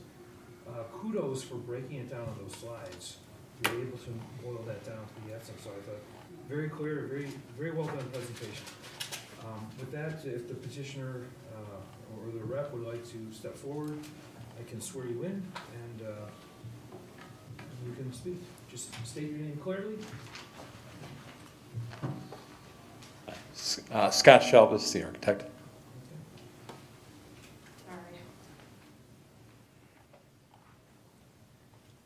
Andrea Crowley. Okay, Scott and Andrew. If you can raise your hand, do you swear or affirm that the evidence you are about to give will be the truth, the whole truth, and nothing but the truth? I do. Okay, go ahead and speak. Thank you. I guess I'll start, but I think that most of this is probably, since it's primarily about elevations and architecture, I think Scott's probably a much better speaker to that, since I can barely color. So I think that that's not my wheelhouse. I just did want to thank the staff. These guys have been great. They have put in a lot of time. Kimberly had several meetings with us, our staff, the lawyers, the architects, everybody. This thing has been beat. I do think that, you know, the Farnsworth report, it looks very similar. I did want to sort of answer the question about the coloring. There's new software. The color is identical. It's a new software program that this is how it shows, but the color is the same. So that brick is that The color is the same. Yeah, the color is, this is the brick. The color is the same. It's just a new program. We are actually in agreement with the staff report. We're happy to discuss the open items, but, you know, she had some five conditions there on the back. The first four we're fine with and we have no problem with. The fifth one is the one about the thin brick. I don't know if we want to show that on the clubhouse. Initially, thin brick was approved in the initial PUD, and there was to be a lot more of it. The foundation is in, and in order to, the bottom line is we really can't do thin brick. There would be some problems in terms of potential water infiltration and things like that if we did 4-inch brick there. It's just set up for thin brick. It looks the same. The substructure behind it, and Scott can actually speak to this a lot better, is so thick that it's going to be well deeper than the 4-inch brick anyway, so the substructure is there for it. Those renderings that were initially put together and were part of the PUD, like all things, were done sort of pre-mechanical, pre-engineering, and when those things were put into the building and, you know, the code was applied, some of this stuff is a direct result of what happens when you actually have to live in a space and put heating in it and put air conditioning and plumbing and electrical and all of those things. By and large, we really tried to keep the spirit of the building the same and have really worked hard to make it look almost identical. And Farnsworth said that it's almost exactly the same. It's just this sort of fifth condition that's actually something I think, you know, we would not really be looking to do because it's just not going to work on that. And it doesn't look different.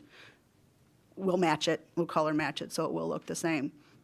But otherwise, I think that we're happy with the staff report, happy to meet those 4 conditions on the back for sure, and hoping that you understand that the fifth one is difficult because of what happens when you have to engineer a building and not just draw it. So I'm going to turn it over to Scott, and if you have any questions. How you doing? The thin brick is actually brick. Yeah, all it is basically it's the face of it's cut, and the front face of it is basically cut off, so it's a 1/2 inch thick versus a full 3 5/8 thick. So you'll end up having identical material. So that when you're done with it, you won't be able to tell the difference between what's above and what's below. The thickness of we're using the thin brick because we have a 22-inch foundation wall around there. So it's very solid structure. Trying to attach a 4-inch brick on there, it just won't work. I mean, it basically won't work. Basically, it's a straight down foundation right now. So we'd have a lot of issues trying to support it and then worry about water getting back and rust. So the thin brick is designed to be adhered to that material like we originally designed with the precast that was originally approved. If you want to go, if you have questions on specific ones, we can go, one by one. Absolutely, I'll ask our commissioners, beginning with Commissioner Truxell. So, I didn't have any questions about the brick. The one change I noticed was the balconies. Yes. And the balcony material. So I'm really concerned with the decking of the balcony being aluminum. So I've never seen that before, and I'm just curious how that works with people walking on it and dropping things and damage, and how do you... we found the material, and we sent a link to staff to look at it. It's a tube structure, and they basically have I think it's like 1.5 inch aluminum decking on top of that, solid decking. It's 1.5 inches thick? Yeah. Well, it's basically it's like Hollow. it's like a channel type of situation. So you'll have but it's a thickness on there, and they have it on multiple locations. The staff has their location of the manufacturer that we're dealing with on that. Yeah, I'd be interested to see that. So is there grooves on the surface? Or There's a little slippery? Yeah, there's a little bit of grooves on it so that you're not slipping on that material. So it's actually a very nice product we found. How long does the powder coating hold up? So I know with It basically says life. They basically give like a lifetime warranty on it. So. Okay. And that's something we were looking for to make sure we didn't have an issue with maintenance. I've just never seen that, so, okay, that's interesting. That was my only question, honestly, so. I'm going to just piggyback, like the powder coating, and staff mentioned, it wasn't explicitly stated anywhere on the drawings or that, it was just communicated, but those will get for clarification. That's The reason I say that is I just want to make sure that, if that's what is intended. That's what's intended, yes. Okay, thank you. So is that solid, the decking, or is it like a 4-inch, almost like a wood deck, where you're gonna have gaps between the panels? From what I saw when I was up there, it looked like it was solid, or they basically put it together. There's pieces that go together, but there's no gap. There did not appear to be any gap to go. So if I spill my drink on the 3rd floor, the guy on the 2nd floor? It's not gonna end up on the 1st. That's a good question. Right? It's not raining, right? That's it for me, thanks. Okay. Commissioner Gaskell. I have nothing. Okay. Commissioner Manny.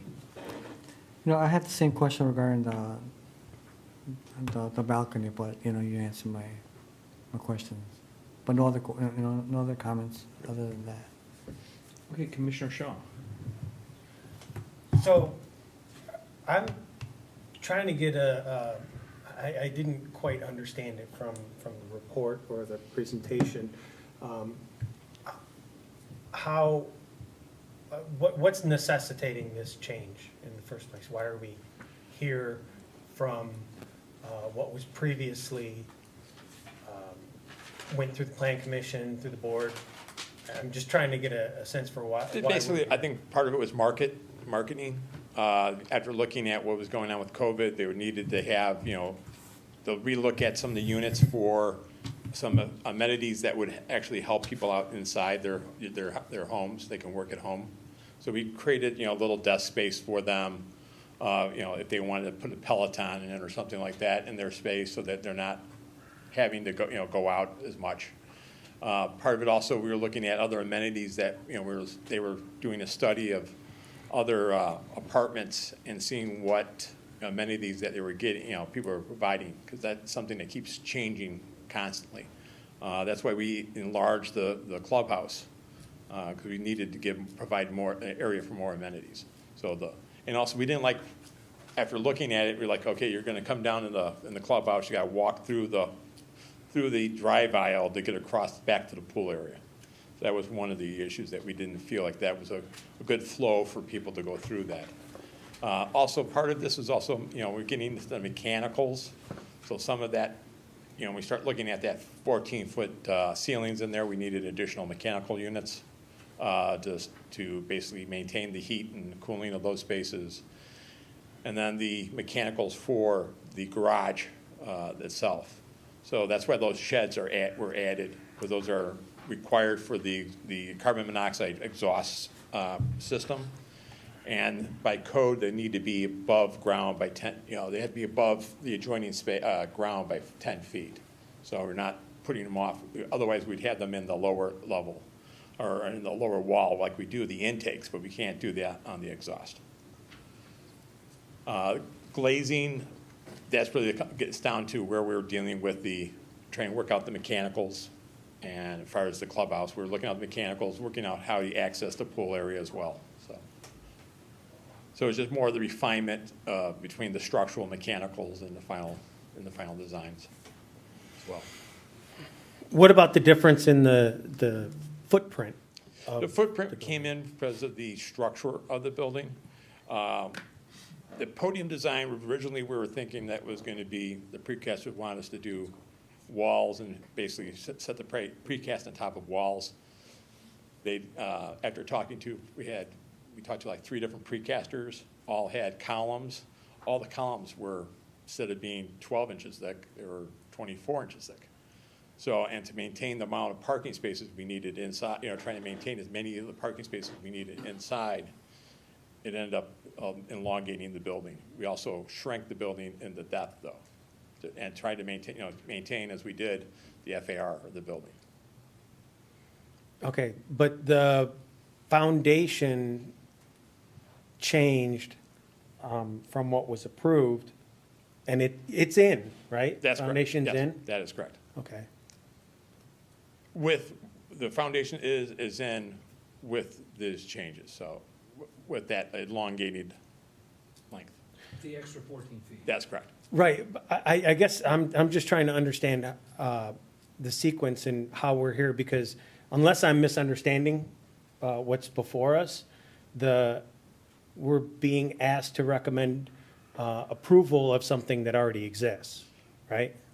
I mean, the foundation's in. The foundation's in, yes, that's correct. And the foundation has been constructed as proposed, not as approved. That is correct.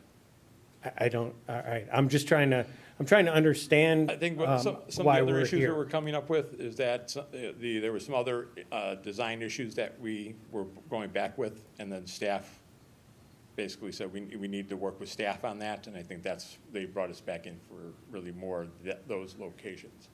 The originally developer we were trying to reduce the height of the building, because during the first PUD, a lot of the neighbors were bringing up a lot of comments about the height. The owner thought, well, and then looking at the marketing, we didn't really need that height on the upper level, but staff definitely wanted us to keep that as far as the look of the building. So that's another part that I don't get. I will tell you, I was on the plan commission. Yes. I was here for all of that, way back, finally in November 2017, when it passed the plan commission by one vote. I was chairing at the time, and I was that vote. And I will tell you, for most of the plan commission, at least the ones that voted to recommend approval, the thing that got me over the hump was all the amenities, as Lori stated, the high quality aesthetics, the prairie style, the glazing, and quite frankly, the height. And there was a lot of work done by staff, by the commission, and by members of the Brookside Glen community to get to the point where we could recommend approval. And I got to be quite frank, I mean, it was close. And as I'm seeing it, the changes that are being made here are like scaling back all of these elements. In the report, it said these are minor changes. But I'll tell you from my vantage point, that may be true for one or two, but collectively, this takes what we looked at as a more upscale, high-end development, which quite frankly was, as I said, that's what got me over the hump.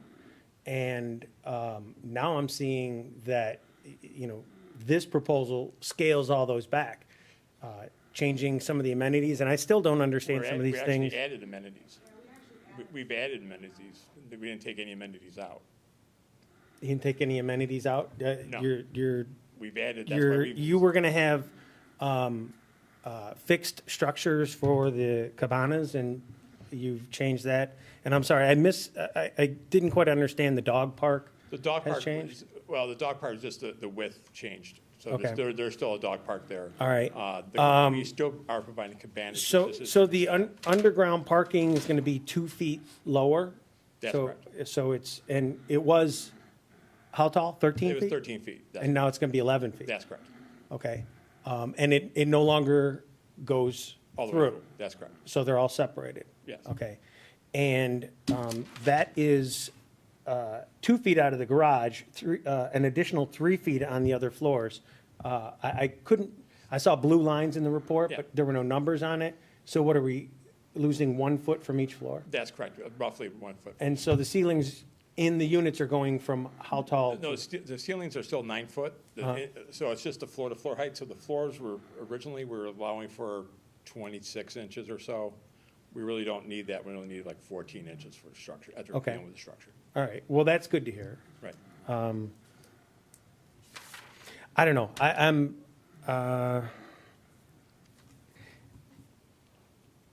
so it's good to hear you say that the render differences are due to printing software, et cetera, but, It's, that lower picture is actually the same, I actually took Photoshop color of that top red, put it on that lower one, and it still just comes out. okay, so the intent is the colors will be the same. visual look is the same.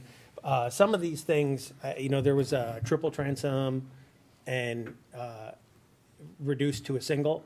That's in the clubhouse. So we have, as far as the glazing on the residential buildings, they're the same.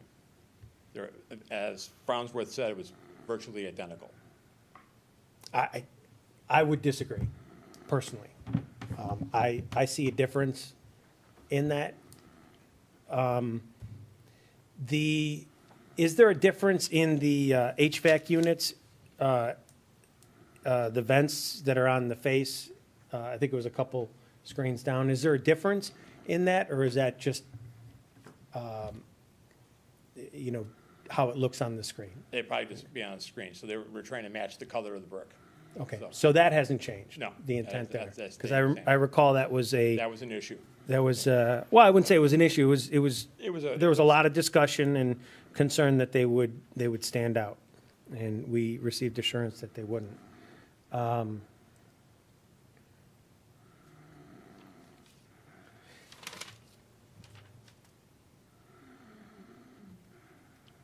So which of these changes are necessitated from the change in the footprint?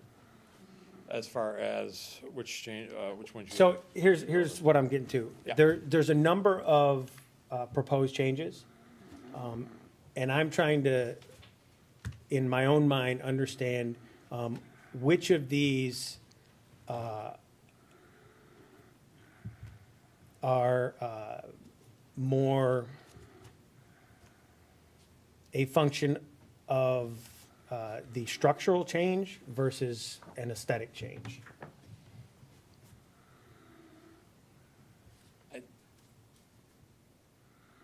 Well, I almost want to go one by one, and we can go over that. I'm not sure where you want to start off with. As far as the length of the building, the residential, the balconies are basically due to the structure itself not being being a precast exterior wall. The glazing on the exterior of the half-inch brick you're talking about, that was the same as what originally was part of the PUD, that we were thinking doing a thin brick. With the change that the village actually updated their code, I'm not sure they updated code or did a new interpretation of how they consider their construction, so they allowed for more of a standard 3A construction. So we did a brick, non-combustible exterior wall construction with the brick with the metal stud backup for the upper structure, and that will be the 4-inch brick. But with the 22-inch foundation wall, we only really want to install the thin brick on that, and that would be in the area of the clubhouse on the front and back walls of that, on the lower level only, on top of the foundation. Above that, on the upper structure, would be the solid 4-inch brick. And the only other place we would have the thin brick would be on between the 4th and 5th floor on the sides where the roofs are. So on the rest of the 5th floor will be solid brick, but only on those returns where we're not over a wall that goes all the way down would be the thin brick. And that thin brick would be the same material, same looking, identical material as the regular brick. Okay, just so that we're clear, where I Yeah. have difficulty getting on board with this, I don't have concern about the brick, to Okay. be honest with you. If there's an assurance that it's the same color as the other one, I know the product, and I'm in complete agreement that visually, if it's installed well, you're not going to be able to tell the difference, right? Yep. And I'm very familiar with it. It is a brick product, so that's, the brick is not part of my concern, I guess. So if I'm hearing what you're saying, the amenities as pitched originally, you're saying that none of those amenities are changing?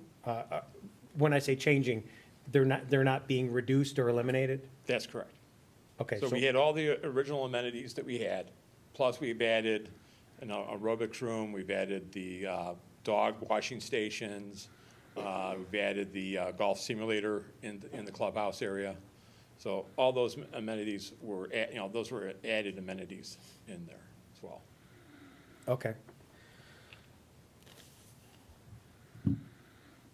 Okay. I guess for me, I'm still not getting how we got here, and that the foundation already exists for something that we're now being asked to consider recommending for approval. When was the foundation dug? Do you know, Scott?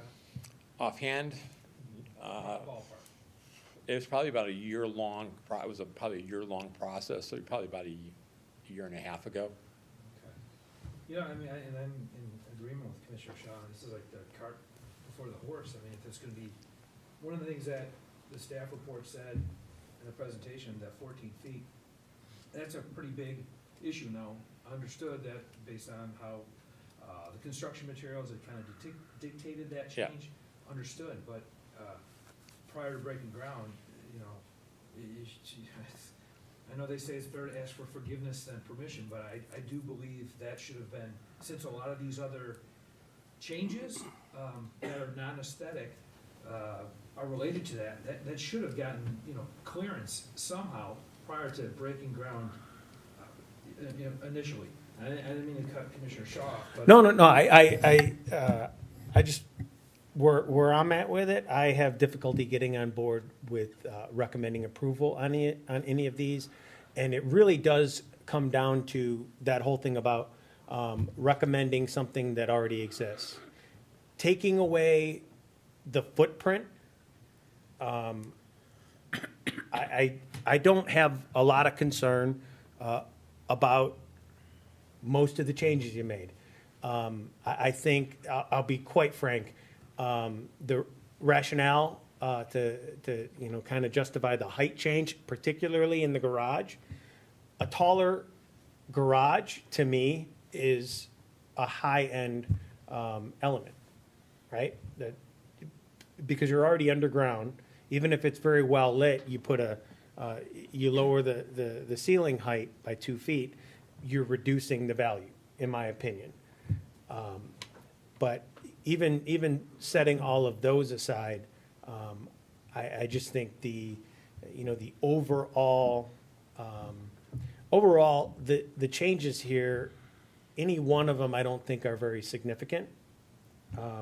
But the rationale for the lower height, that the neighborhood had concern about it, you're right, they had concern about it. And it passed the plan commission and the board in spite of that. So to come back later and say that that's your rationale, I'll just be honest, I don't buy it. So I don't want to argue the point on there. I just think that's, you're rationalizing it and, kind of aiming at the community as your reason for it. I don't buy that. And as far as all the individual changes, some of them, the glazing, just the overall appearance. I personally think that it's more significant than even the Farnsworth report says. That's my viewpoint, right? But that's about it. If we were doing this in a different order, there's a lot of changes here, but overall, I don't think that the essential character of the building is changing. But I don't know that I personally can get on board recommending approval of something after the fact. Yeah, and I think we understand that, and I just want to be clear that when we came in for a foundation permit, had we been directed that these were considered substantial deviations, I think we would have been back here. But we're here because of staff direction, but we put that foundation plan in front of the village, and the permit was issued. I think at that time, had we been told, we would have been happy to come back, but we weren't. Wait, just so I'm understanding, because maybe I'm off base here and on a sticking point that is not factual. The foundation as built was issued a permit? It absolutely was, and it was issued. And inspected, yeah. I think that had we been told that because, in your own code, you have a sort of a difference in how things are treated, whether they're substantial deviations or whether they're minor deviations. And that's certainly not my decision. I'm happy to abide by whatever the determination is. If it's substantial, we're here. If it's minor, it's a little bit of a different course. But yes, it was issued a permit and inspected subsequently multiple times, actually, yes. I think, over the course of every year. So when we came back after after it went in for the upper structure is when we were directed here. And primarily, we were told based on some of the elevation issues and not on that sort of initial setback. Because I'm not saying I disagree with you. I actually don't disagree with you. But we find ourselves here because of the upper structure issue after the foundation was permitted and installed and inspected. But no one has, when you submitted the permit, as how it's constructed now, no one at the building department, no one verified to say, hey, it's longer. I can't speak to them, but the PUD was of record and approved for this site. I mean, I don't know what happens, and I don't do permits. I mean, I don't submit them, I don't get them. But presumably, it went into the building department just like these plans would have. And when these plans went in, it came back and they determined that it was a substantial deviation and we needed to get in front of you and to follow the appropriate process for a substantial deviation, which is why we are here. When the foundation permit went in, I believe to the same people, does it go to the building department? That was not the determination. Okay, so then when you presented the new, or the new foundation, plans, you didn't say, hey, here's the drawings, but it got longer based on, They engineering. absolutely have that information. I mean, they have the information of what was approved by the village and what's being submitted. I mean, it's. Right, but, so that's an important point in my eyes, right? That what you submitted, was approved and issued a permit. That's one thing. And that does alter my thinking on it, quite frankly. I guess it's a different point now, but what I'm not understanding is what was approved, what was recommended for approval by the Plan Commission and approved by the board in terms of the footprint, that's not what was submitted for permit. That's correct. What was so submitted what- was after. how did that change come So it about? changes because after, and I'll let Scott, I'll give you my sort of 2 cents on it, just because, but I'm certainly not an architect, so I want to qualify. It's my understanding that what happened is they actually put the systems in the building. So those are renderings that were up there. And when they went in and put the systems in, and then put mechanicals and put plumbing and put electric and put all of this stuff, in my world, into a house or into a residence or a structure, it sort of changed the configuration in terms of how things needed to move. And then and then there was also the difference in the precast, and it's my understanding that precast has a major supply chain issue happening with it, and so it's almost impossible to get. And so when that was sort of determined at that point as well, they changed the foundation to allow for proper masonry and sort of old school masonry to happen. I'll let Scott expand on that, but it changed because they actually had to put pipes in walls and systems into the space. Well, can I comment on that before your comment? I'm an architect myself, so I just find that kind of odd that you present the project without having your engineers create their drawings and say, yeah, this, we need this much, ceiling height, just your general space for, say, if you're designing, just your mechanical room. You just can't, they have to have their input early on, when the architect's designing something, right? Well, we were doing a lot of back and forth with the village at the beginning, so we did not have, the owner did not have us do the whole mechanical, structural at that early stage until we had Right, but you still have a basic design of, what's required, kind of, like a good rule of thumb. Okay, Well, we as a need this type of size rule of room. thumb, though, like in one, we have a foundation that's 22 inches thick for this building. My other buildings that are the Brookside Glens, which I did, only have a 12-inch foundation, 2 different engineers. So one, we can do it for 12, another one says, no, I really don't like it that way, I like to do it for 20, I like 22 inches, because I don't want the upper wall to sit on top of the precast. One guy said, Right. that's fine, so you can sit. Well, in the yeah, precast. many differ because they want to, they over-design, Right. so, but still, just basically, your drawing, your architectural drawing, and not having the engineering to back that up and say, yeah, this is going to work. Well, And then now we're at the stage where. It's the owner's outside consultant, because the structural engineers are not working for me directly, they're working for the owners. I've done those buildings with thinner foundations and different styles, Right. but with the engineers we have on, that were the license, they're putting their license on, they want to do it their way, so their portion of it, and that's how we've changed, that's how the changes came up. So the structure, the 22 inches, we argued back and forth with the structural engineer. He was insistent that he needed the 22 inches. The precaster, looking at it the most efficient way, that's the way, they go back and forth. It took us months to get through the precasters, and they're not going to give you a bid or tell you how they're going to do their things unless they're ready for bid and ready to, start engineering that product. So, they came down to, finding a precaster, and they said, no, we want to do it this way. This is the most economic way. We're doing it, we need these columns. We need this spacing for these columns. Right. Well, now that I'm, thinking about it, it sounds kind of like there was like a major lack of communication. Because even up to this point now, again, when I asked, what was presented to get the building permit, Yeah. not the same what was approved. Commissioner Shaw indicated it came to the board, to the commission. Hey, it's going to be this size, what have you. It was looked at, talked about, heated discussions with the community, but then finally it was passed.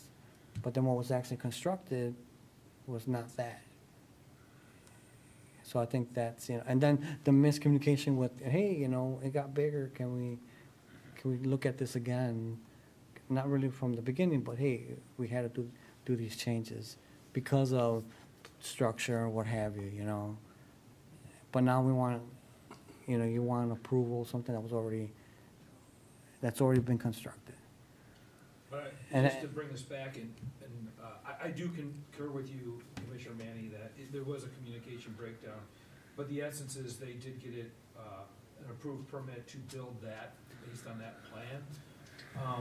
And we're getting that information now, so it seems like it's after the fact, but I wasn't behind the green door to know what went on in that a year and a half or 2 years ago when this Right. was being fleshed out. So, to your point, you would think something that was kind of a stickler for these meetings and the sticking point, that would be, really highlighted.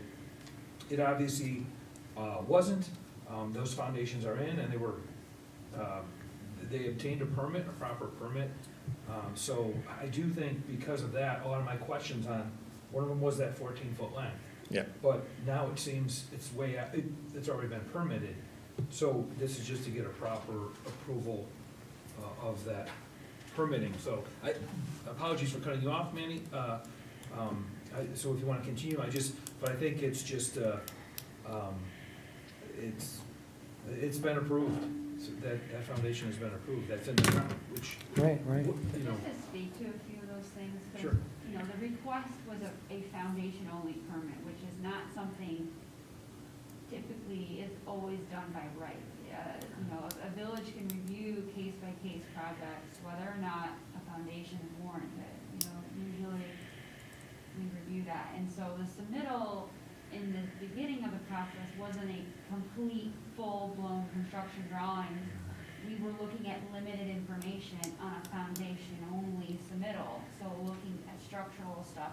Those elevations weren't necessarily part of that review, which we could have caught it sooner when we started to see there were significant changes in the elevation. And the foundation was looked at general conformance with location and property lines from the planning perspective. And it does state in foundations are at your own risk, foundation permits. When someone wants to go forward and they don't have their final construction drawings, but they want to get a foundation in, it is still someone at their own risk. That they're taking that chance, nothing's gonna change substantially. And in their case, because it's a PUD, they're held at a much stricter level, unlike a by right development that, as long as they conform with the overall zoning code, you change the setbacks, not a big deal, but in this case, it was a PUD driving a lot of the setbacks and stuff. So, we always make every effort to identify any code deficiencies. However, any failure to identify a code deficiency in a plan review does not alleviate or obligate, them to not comply. So foundation permits, I think a lesson was learned too. There's some risk on both ends that things can happen, so.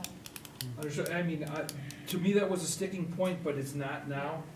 One of the things I noticed when I read the report, and as Lori brought up on the screen, 1 foot 3 inches to the south, to the nearest residential building, as a plan commissioner, well, that's not that big, but it's big to that person who lives there, right? The 1 foot 3 inches, and the dog park being reduced by 20 feet. But with that said, with the permit, It was speaking with the amenities, Chairman Shaw, the revised drawings did show a significant modifications of services. It was staff that pushed and said, no, you need to keep the amenities to what the original approval was, because, the intent is working with them on understanding there's some structural changes, but there was some, with the previous submittals, there was significant changes to that. Okay, So what you see today is not what was initially presented. and that's fair. I could be conflating, the previous materials I'd seen with what is currently here. So that's fair. Okay. Yeah. That's all I have. And I have quite a few comments, because, and I know, a month back, we were gonna be looking at this, but not all the information was in.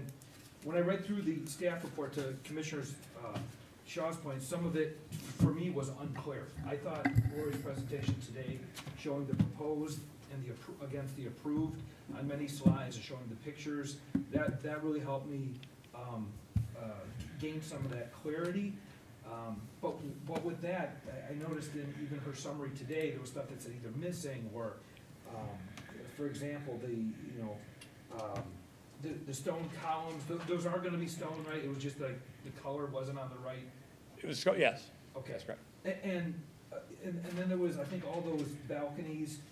It looked like if you could bring that screen back, Lori, where it said proposals, like the east, the west balcony, I believe, or no, canopy, not balcony.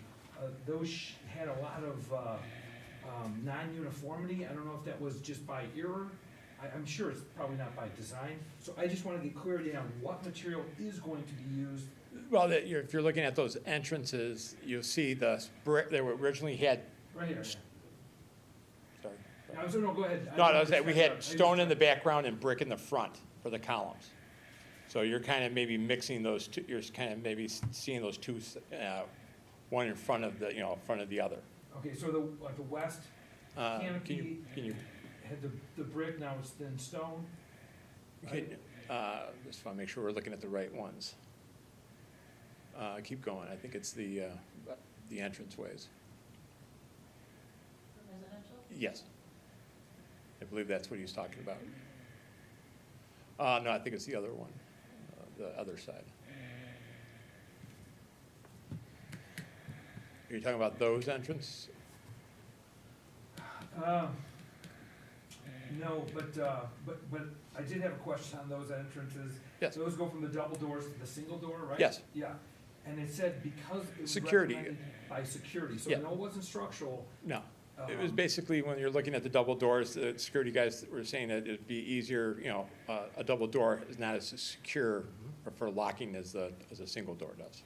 Okay, So you're not on a solid, mullion there, so. okay.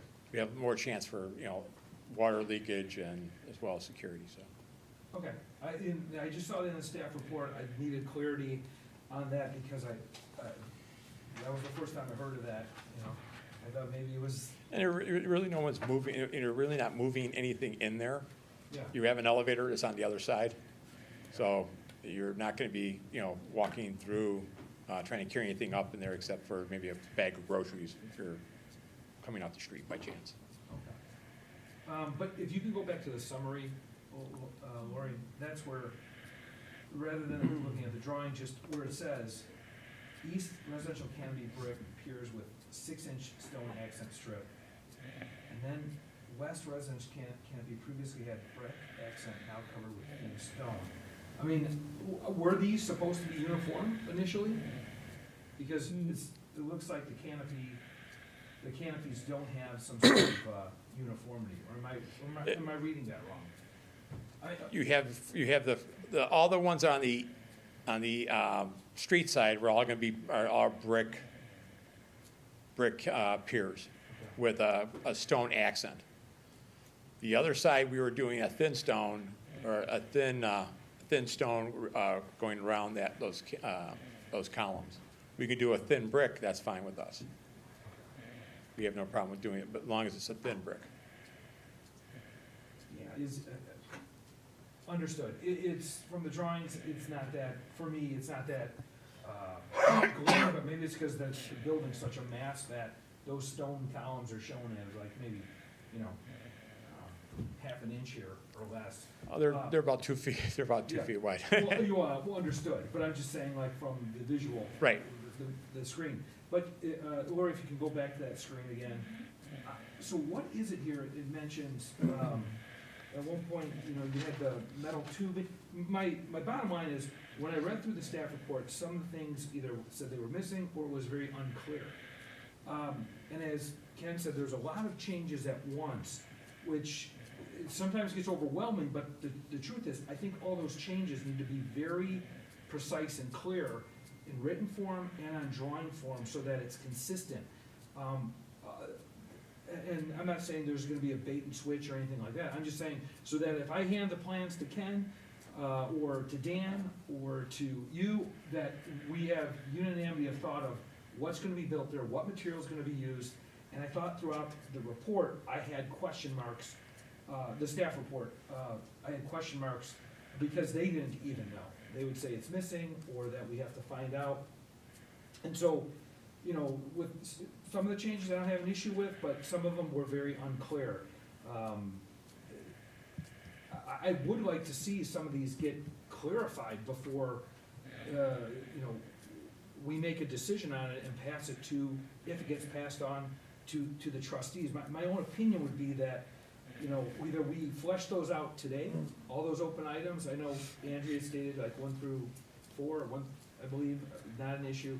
But you know, if we go one by one to get some of these things clarified, and then get that in as conditions under approval, so it's in writing somewhere, so we have unanimity of thought, or really, we just have a continuance, so that these open items are clearly addressed in either plan form, written form, prior to the plan commission voting on motions. Because I felt, reading through this, and I took a lot of time looking through this and the backup, it was difficult to understand sometimes what was being specified, because there was some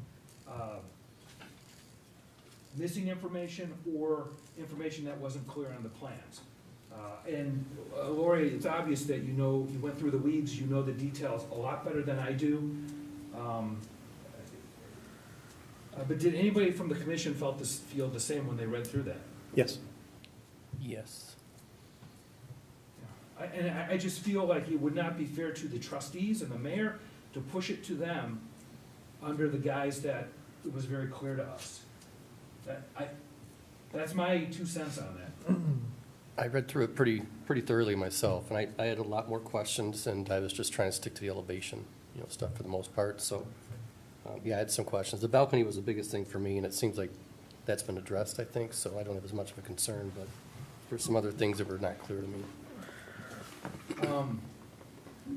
I gotta go through my notes, because I have them on the actual report, and then tonight too, as things came up again.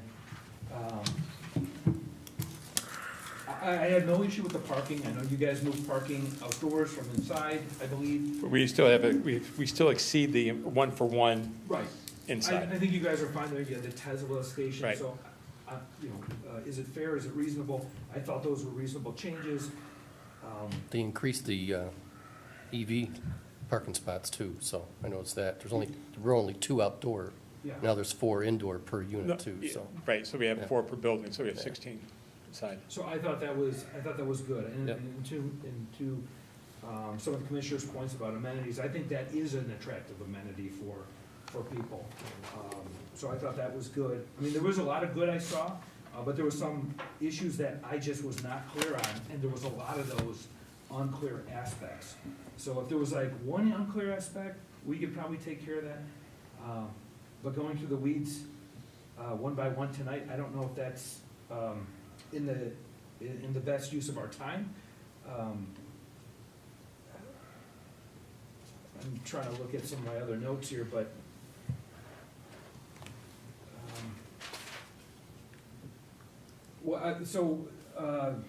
just an informal, I guess, tally, would the commissioners, like to see more clarity on some of these changes or questions, prior to entertaining a motion?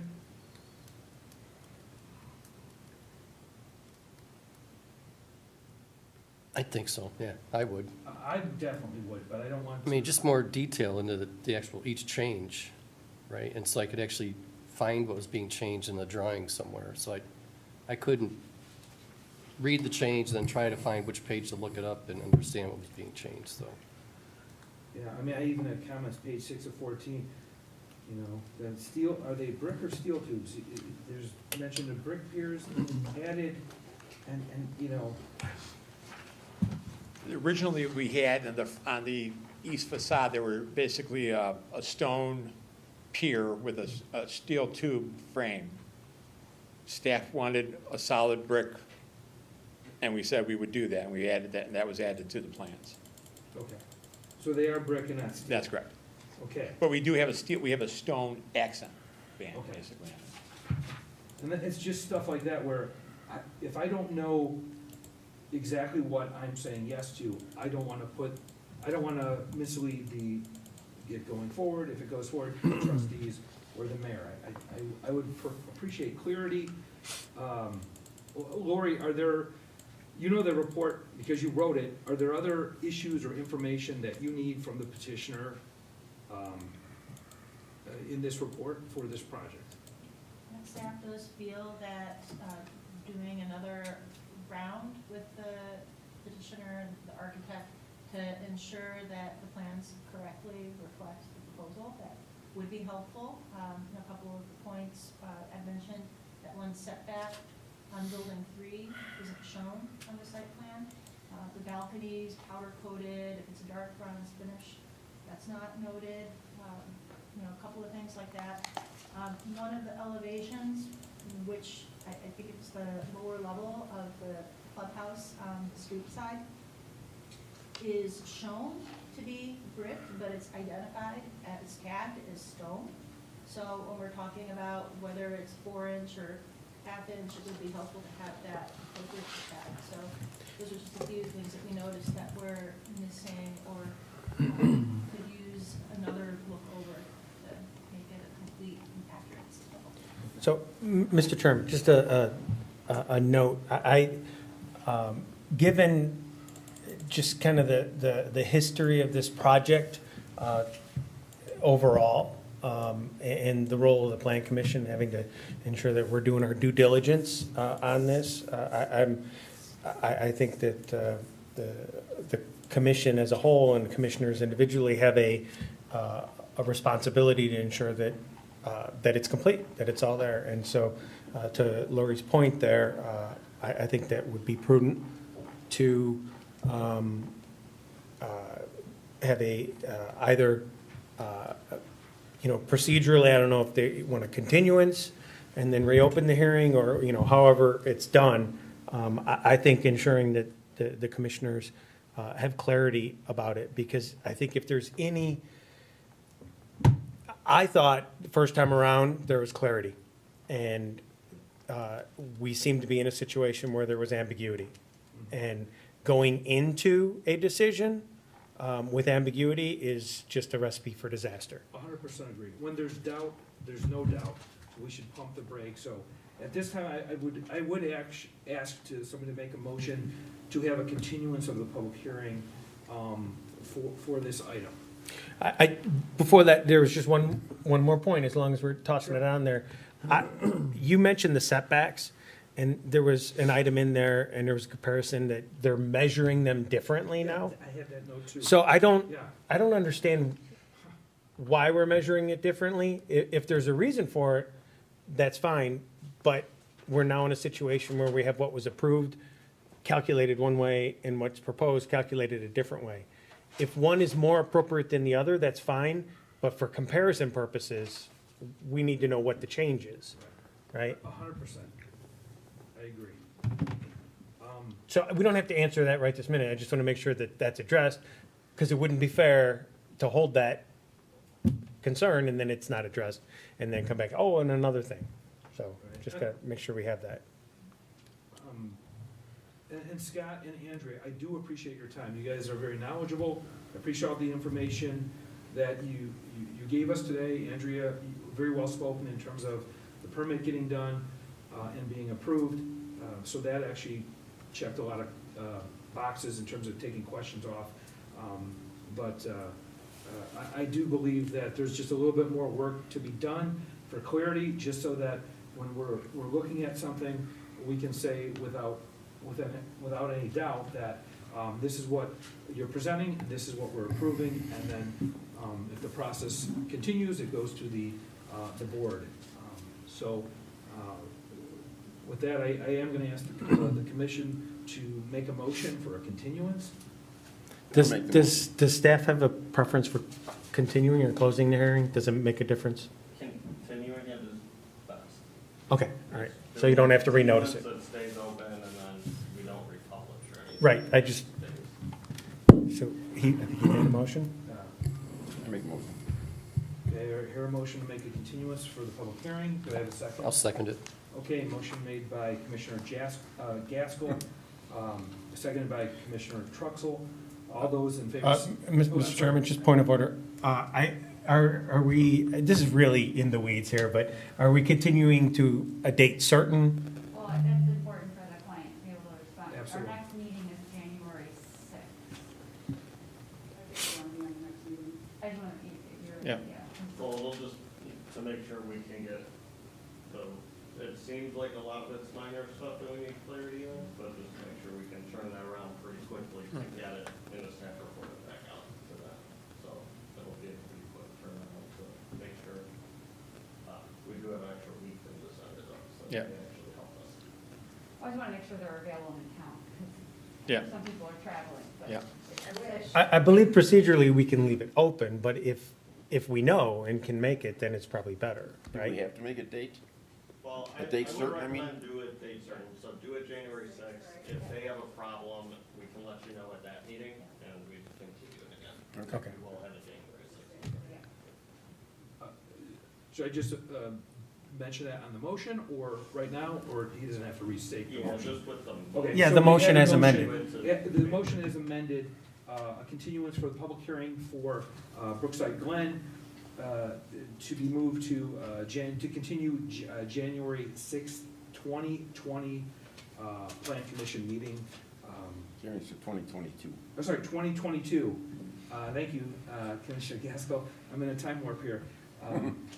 Do we need to take a roll call, or can we just do all those in favor? Yeah, you could just do a voice motion. Okay, voice motion. All those in favor say aye. Aye. All those, any opposed? Okay, the motion passes. Again, I appreciate your time here, guys. We will see you very early in the new year. Have a happy holidays and a good new year. You too. Thank you. Thank you. And Lori can follow up with you guys, just to work on the day, exactly what else we need. Okay, no problem. Very good, thank you. Okay, so at this time, staff, will you please present the standard? Oh, we don't need, no. Oh, I'm sorry. Yeah. I'm sorry, you're right. We're done, we're continuing it. Okay, so at this point, is there any thing for the good of the order that you wish to present? Just really quick, I don't know, obviously you guys know now, we're having a January 6th meeting. There'll be a couple other items on that as well. Pete's Fresh Market is doing a small expansion of their warehouse space. Kind of in the front of where the old Kmart entrances were. They're basically, the roof's already there, so they're kind of doing a small office additions, and then that also kind of helps them not make it look like somebody should go approach that and do something. So it'll kind of look more like office space is what they're going for. So just a minor change on that one to do those additions with PUD. And then Dunkin' Donuts on 80th and 171st is going to move to the Outlet building and do a drive-through that cuts through the building. So we've worked with them quite a bit on making that work in that center. A lot of time to make that site plan work and stuff. Through So- the building? Through the building, yeah. I'd be interested to see that. Real shortly. So we just kind of work within the site. So they're obviously, like anyone else, interested in a drive-through. So there were some challenges there, but we've worked through a lot of those. So we're finally ready to bring it to you guys and get some opinions. It's a B1 zoning, so it backs up to residents, so there's just some PUD stuff and approvals there. So we have that coming. We should have a new member on Plan Commission soon. Will be appointed on Tuesday, so the next meeting may have something new here. Loyola had their groundbreaking yesterday. Right? I saw it on. Wednesday? Yeah, it looked good. Yeah, it was pretty windy out there, so I don't know if you could hear anything, but they're just starting with some site work and groundwork, so no foundations, no building work. It'll just be kind of moving dirt out there.